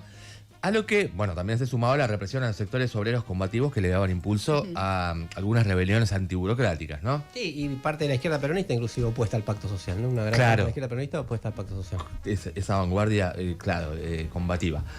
Pero esto pega un salto importante cuando en 1975, ya con Isabel Perón en la Rosada, y con el pacto social más bien agotado, asume Celestino Rodrigo como ministro de Economía en junio y lanza un paquete de fuertes medidas de ajuste que fue bautizado justamente como Rodrigazo por el apellido de este hombre.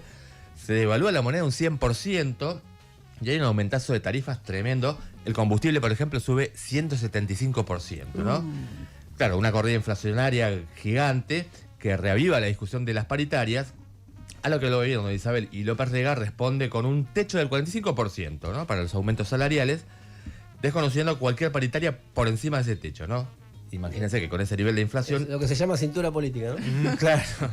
Bueno, era en los hechos una caída del salario a la mitad de su valor. Bueno, y tanta bronca obrera acumuló que la CGT tuvo que llamar a un paro con movilización para el 27 de junio por la homologación de los convenios, ¿no? Y que incluía el tema de la paritaria. Algo que el gobierno rechaza por decreto. O sea, la movilización de la CGT incluso era como en buena onda con el gobierno de Isabel, ¿no? Que era su gobierno, el gobierno. Se habían llegado a convenios más por arriba de eso que proponían, porque nadie los aceptaba, pero el gobierno no los autorizaba en el Ministerio de Trabajo, digamos, ¿no? Exacto. Y sube a tal grado la temperatura que surge un fenómeno muy importante, que son las coordinadoras interfabriles, tanto en Capital como en Gran Buenos Aires, en la zona del Gran La Plata, incluso algunas en el interior, un poco por iniciativa de delegados de base, organizados en comisiones internas y cuerpos de delegados por empresa, como que empiezan a debatir en común y coordinarse obreros y obreras, por ejemplo, de Ford con General Motors, con Astilleros Astarza, en zona norte, la Peugeot y la Textil Ducilo. Esta semana anduve en la Plaza de Ducilo, ahí en Berazategui, y ambas empresas estaban ahí discutiendo juntas, con otras de la zona sur, de Avellaneda, a otros astilleros. Por ejemplo, en Capital, laburantes del subte junto con choferes de colectivo coordinados. Es un fenómeno impresionante, ¿no? Un fenómeno de democracia obrera, muy destacado. Se estima que se coordinaron más de 120 fábricas y establecimientos, agrupando cerca de 130.000 trabajadores, que participaron de plenarios, asambleas y reuniones, ¿no? Bueno, imagínense, con esa fuerza desde abajo, que no logró contener la burocracia sindical tradicional, se impuso una huelga general para los días 7 y 8 de julio de este año 75, que derrotó al gobierno de Isabel.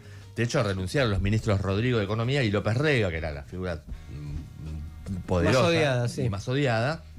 Y finalmente se reconocieron esos convenios colectivos, fueron homologados y tenían muchas conquistas, eran muy favorables al movimiento obrero, ¿no? Para profundizar en este tan importante capítulo de nuestra historia, bueno, digamos, donde el movimiento por primera vez hace una huelga general al gobierno peronista, incluso teniendo sentimientos de lo que es de ese movimiento obrero, quería que era el peronismo, ¿no? Claro. O sea, también era un fenómeno muy rico. Bueno, recomendamos el libro de Insurgencia Obrera de Ruth Werner y Facundo Aguirre, y también el documental Memoria para Reincidentes del colectivo Contraimagen, que está disponible en YouTube, se puede ver en cualquier momento, ¿no? Pero bueno, yo creo que además de tratarse de un momento de la historia del mundo obrero que es muy necesario conocer para sacar conclusiones y reflexionar qué está planteado para estos tiempos, bueno, me parece que también desarma otro argumento que esgrimen mucho para la reforma laboral ahora, que es esto de que los sindicalistas le roban al trabajador, ¿no? Para concluir que entonces, bueno, mejor que ni haya sindicatos y que vos podés negociar solo con tu empleador, que aparte como que va a valorar tu esfuerzo, ¿no? Esto que quiere ahora del casi del salario. Sí, aparte como si fuera una negociación entre partes iguales. Ahí está el kit de la cuestión, ¿no? Es una fábula que no se traga a nadie, ¿no? Pero es evidente que hay un problema con esta dirigencia sindical burocrática que se conformó como una casta privilegiada, ¿no? Por supuesto, eso existe. Pero 1975 también nos mostró un camino de superación, ¿no? Que es esto de ampliar la democracia desde abajo en los lugares de trabajo, con asambleas, con delegados de base, con coordinación entre sectores obreros y incluso con sectores populares de barrios, ¿no? Por ejemplo. Y creo que a 50 años vale la pena invocar el fantasma de aquel 1975 que asusta a las patronales, donde los convenios fueron la expresión de la rebelión obrera. 89.9 Radio con Vos. Pará. Antes de agarrar la ruta, pasá por YPF Boxes a cambiar el aceite y filtros con 20% de descuento en el avión y en 6 cuotas sin interés. Reservá desde la app YPF y arrancá el viaje con el auto a punto. YPF Boxes. Bremen Tools. Qualitet On Design.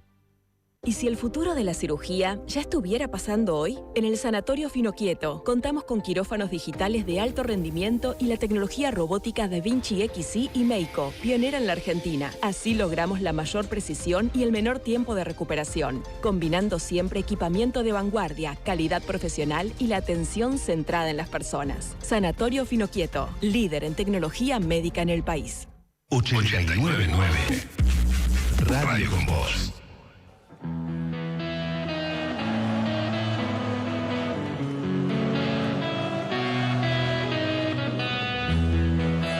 El Círculo Rojo.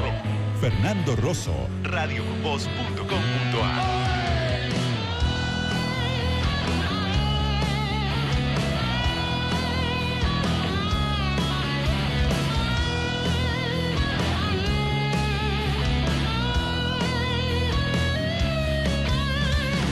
Con todo el pam pam, arme la impronta y buscando hacia el costado imaginario del encuentro.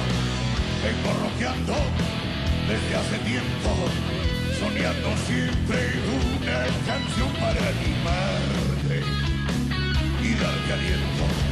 La melodía quiere llevar lo bueno y digno de estar contenta.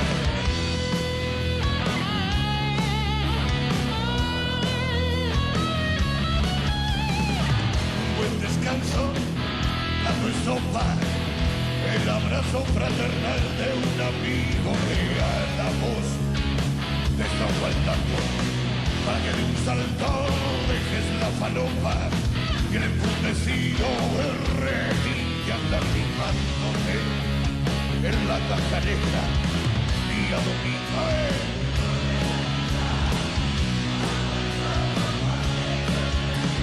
Carne asada, pan, agua y vino. Hola Círculo, acá Daniel de Punta Indio. Bueno, lo peor del año, la reunión con la abogada a principio de año, pensando que podía jubilarme en 2 años y parece que son 4, bochorno. Y lo mejor es la vuelta de Zoe, que está laburando en España y vino 2 meses de visita, y haber terminado la capacitación de apicultor. Así que eso, felicidades. Qué grande los amigos de Punta Indio, ¿no? Capos. Hola, Círculo. Buenos días. Habla Buenos días. Julio, jubilado de San Martín. Y lo peor de este año fue ver los miércoles que éramos menos jubilados, que perdíamos jubilados por enfermedades y falta de medicamentos. Y lo mejor es que no aflojamos. Claro. Y que vamos a seguir yendo todos los miércoles. Grande. Bueno, mi número de documento termina 188. Muy bien. Bien, Buen Julio. día, compañeros. Yo los conocí este año, para mí fue lo mejor. Es un programa que me convoca y que me representa. Mirá. Así que me alegro mucho que el año que viene siga y lo seguiré escuchando. Silvia de Quilmes, que tengamos un mejor 2026 con más empatía por el otro. Parece que todos se han deshumanizado. Gracias por el programa. Gracias. Qué grande, Gracias a Silvia de ustedes, Quilmes. che, esta comunidad de oyentes que tenemos es espectacular. Increíble. Les cuento también que entre todo lo que mencionamos de que son parte de la comunidad, también está Papié de Fed. Se vienen las Sí. fiestas ahora, te falta algo para decorar, de algo Fed. para el arbolito, lucecitas, cosas de cotillón sobre todo. Bueno, ahí en Echeverría 2576, local 4, Belgrano, acá en Ciudad de Buenos Aires. Podés ir a Papié de Fed si sos parte de la comunidad, tenés un descuentazo espectacular. También está Elian Masaje, siempre con nosotros, así Un que regalito. un montón de cosas, che, claro. sí, que también viene bien para este momento del año. En Instagram, Twitter y Facebook somos El Círculo Rojo 899. Lo último con respecto a América Latina fue el triunfo de José Antonio Cast en Chile, y a partir de ahí, bueno, otra vez el debate, gira a la derecha, no gira a la derecha. Andrés Malamud hizo un posteo y dijo, no, mira, desde hace bastantes años de derecha, izquierda, derecha, izquierda, derecha, izquierda, viene ganando en Chile. Pero ¿qué pasa en el continente, Diego? Sí, me gustó el posteo ese, no es para tanto. Vamos a hacer una columna, le podría decir, no es para tanto, pero el triunfo de Kast el domingo pasado, de José Antonio Kast en la elección, en el balotaje, porque en la primera vuelta no había ganado, es también un dato para tener en cuenta, reavivó, ¿no? Esto de se va Latinoamérica para la derecha, vuelve otro ciclo, una nueva época de gobiernos de derecha, y me puse a pensar que, obviamente, si uno agarra, ganó Kast. Hace poquito en Bolivia ganó Rodrigo Paz. También se terminó el ciclo del MAS en ese país. Tenemos a Milei. En Ecuador tenemos a Noboa. Y Trump está tratando de meterse con todo a partir de la zona del Caribe. Bueno, parece que el continente se nos va para aquel lado. Y además hay como una corriente que recorre también, que es que no hay nada que los enfrente, ¿no? Esto como que se completa este relato de crece la derecha, pero no hay nada del otro lado suficientemente radicalizado. Ahí me parece que ahí hay una de las claves para pensar si estamos ante una nueva ola de derecha en Latinoamérica o no. El primer dato es que obviamente esta derecha que empieza a ganar esta alternancia de gobiernos donde los gobiernos progresistas, pongámosle una palabra, no cumplieron gran parte de lo que habían prometido, pasó en Argentina, en Chile fue bastante parecido. Lo que terminó, en Ecuador, por ejemplo, con Lenín Moreno, también pasó lo mismo. Lo que terminó haciendo que figuras de la derecha y la extrema derecha, con un discurso muy radicalizado, es decir, proponiendo vamos a romper todo para construir de vuelta, lograron llegar al gobierno porque enfrente no había nada. Lo que vendría a ser la alternativa tenía un discurso que no era muy radicalizado, más bien todo lo contrario, todo el tiempo apelando a un centro que un poco ya la población estaba agotada de ese centro que no llevaba a nada. Bueno, el proceso de albertización de Boric son distintos, ¿no? Obviamente. Comparado con Boric, ¿no? Pero quiero decir que tiene muchas otras cosas que gente le reivindica, pero digo, en la dinámica política era muy notable visto desde acá, ¿no? Sí, es una tendencia que ningún país es igual, ningún gobierno fue igual, pero tuvieron características similares para explicar este momento. Ojo, cuando pensamos en Latinoamérica, se deja a veces afuera a países importantes como contratendencia. Por ejemplo, el Brasil de Lula. La Colombia de Gustavo Petro. Colombia tiene un gobierno que era impensado hace algunos años y que son importantes también para pensar la avanzada de Donald Trump sobre Venezuela. Si en Colombia hubiera otro gobierno, ¿estaríamos hablando de otra cosa? Probablemente. Podemos incluir en la región al gobierno de Claudia Sheinbaum en México. Son datos importantes para pensar un poco este equilibrio. Pero también a la hora de pensar los gobiernos de la derecha, hay que ver qué está pasando. Kast recién empieza, veremos, pero ya hubo algunas movilizaciones. El que me llama la atención es, por ejemplo, Bolivia. Sí. Anunció un impuestazo enorme sobre la quita de subsidio al combustible, un impuestazo enorme. Sí. La COP está llamando a una huelga general indefinida. En estos días, ya empezaron las protestas. ¿Se pasó? ¿Se fue de la relación de fuerza? No tenía el dato, y aparte, ojo con Bolivia, los presidentes que miren que... No sé cuánto dura. Ya incluso el vicepresidente de Rodrigo Paz dijo, me parece que nos fuimos un poquito. Que es un hombre, un militar. Para tener en cuenta, porque hablamos de nuevos gobiernos, pero a ver qué queda por abajo. De Argentina ya hablamos mucho en este programa y las dificultades del gobierno de Milei. Nos vamos a Ecuador, Noboa, que era un gobierno que parecía que iba a cambiar bastante las cosas en ese país y intentó hacer un referéndum para que se puedan instalar bases militares extranjeras. Le fue horrible, perdió por el 90% de los votos el referéndum. Para pensar que no es todo tan lineal y no todo se va para un solo lado. Obviamente es una base importante de estos gobiernos para un objetivo mucho más grande, que es el que empieza a mostrar Donald Trump en Venezuela con este jugueteo de que los vamos a invadir y con algo concreto que es esta especie de piratas del Caribe robando barcos petroleros y bloqueando la salida de Venezuela. Es tener un apoyo en Argentina, Chile, Ecuador, no es secundario. Están todos muy alineados, de hecho, casi que Milei le debe su gobierno y su estabilidad al gobierno de Donald Trump, además de la ayuda de la oposición, el peronismo, la CGT, etcétera. Pero sin los dólares de Donald Trump hay que ver a dónde llegaba. Pero en esta especie de equilibrio que se empieza a crear nuevo, me parece que tenemos que salir un poco de eso, una visión simplista de que si todo va para un lado inmediatamente se acabó y del otro lado no queda nada, porque hay mucho en juego. Primero, una disputa enorme, que es la de una China que se empezó a instalar y es un socio muy importante de Latinoamérica, y un Estados Unidos que quiere volver a recuperar la hegemonía que tenía sobre la región, con lo de Venezuela como lo más importante que estamos viendo en estos días. Pero por otro lado también es que lo que se viene aplicando es un ajuste muy grande sobre la población, un deterioro muy grande de las condiciones de vida, y eso puede ser una chispa que empiece a encender las protestas. Y hay que ver cómo sigue Bolivia, hay que ver qué pasa en Argentina, pero esto de decir que ya se vino la nueva derecha y no queda nada del otro lado es un poco un discurso derrotista que tenemos que evitar. ¡Cambiame la música!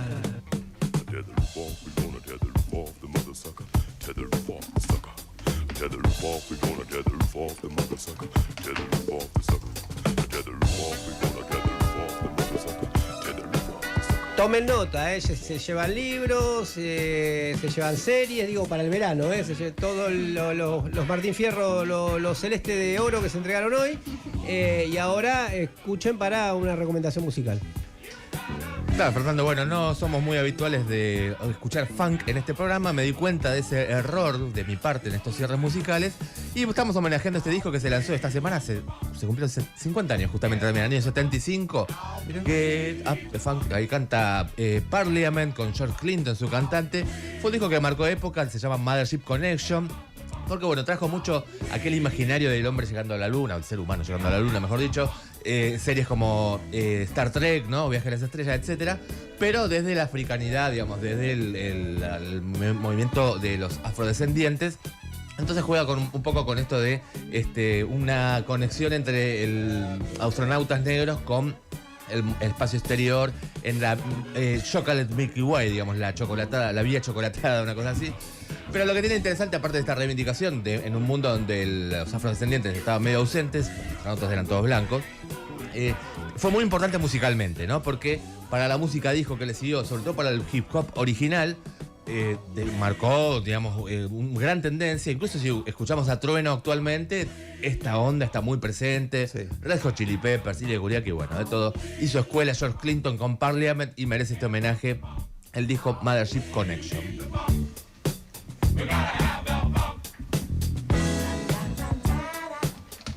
Y con esto vamos llegando al final. Unas palabritas de despedida para... Bueno, nos vamos a encontrar con los que estén el sábado que viene, si nosotros estamos más o menos vivos.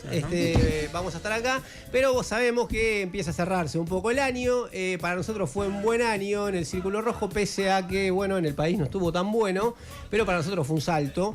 Tener este horario, compartir este tiempo con ustedes. Lo certifican los números también, en las reproducciones, en YouTube.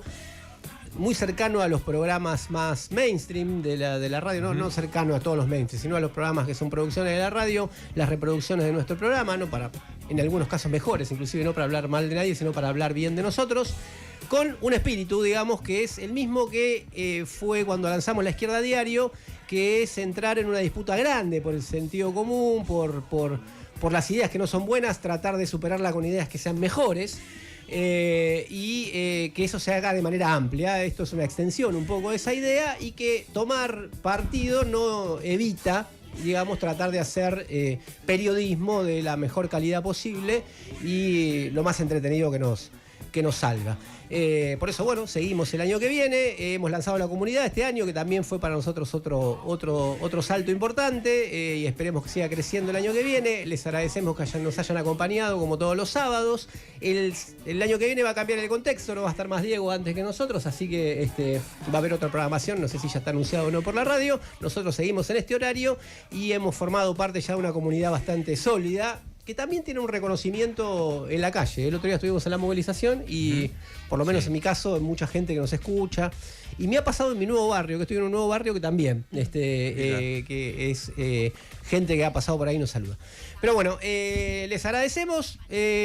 Nos veremos en el 2026 para los que no estén el sábado que viene. Los que están, conversaremos un poco el sábado que viene para cerrar el año. Gracias totales. Y hay gente que se lleva regalos, Augusto. Hay gente que se lleva regalos. Bueno, el libro de las nuevas tecnologías en los límites del capital de Paula Bach, gentileza de Ediciones IPS, es para Viviana. Viviana, tu DN termina en 374. El libro de nuestro entrevistado, Mariano Schuster, El pasado no está muerto, es para Marta. Marta, sos la número 1, DNI 752. Bueno, esos son ganadores. Pero también, atención, una última cosita. Hay ganador de la comunidad. Uno de los sorteos de la comunidad es para D. Martínez, arc@gmail. Bueno, te van a escribir, Diego. Qué suerte, hermano. Diego, no sé. Una de los grandes ganadores. Y adelmans@yahoo también. Bueno, muy bien. Les va a llegar mail. Le van a llegar mail. Alejandro Barrero en la operación técnica, Ale, gracias. Matías Jaibañer en la operación del streaming, también gracias para él. Dafne Villalba en las redes de la radio, Diego Estilo, Lía Marconi en la producción, coordinación de aire, Paola Caruso en nuestras redes, Pablo y Bellita de Todo un Tema, ¿no? Para el Círculo Rojo, como todos los sábados, y el año que viene vamos a seguir así. Recuerden que la verdad no solo se cuenta, la verdad se milita, y que tengan una buena semana, una buena fiesta, por lo menos las de esta semana.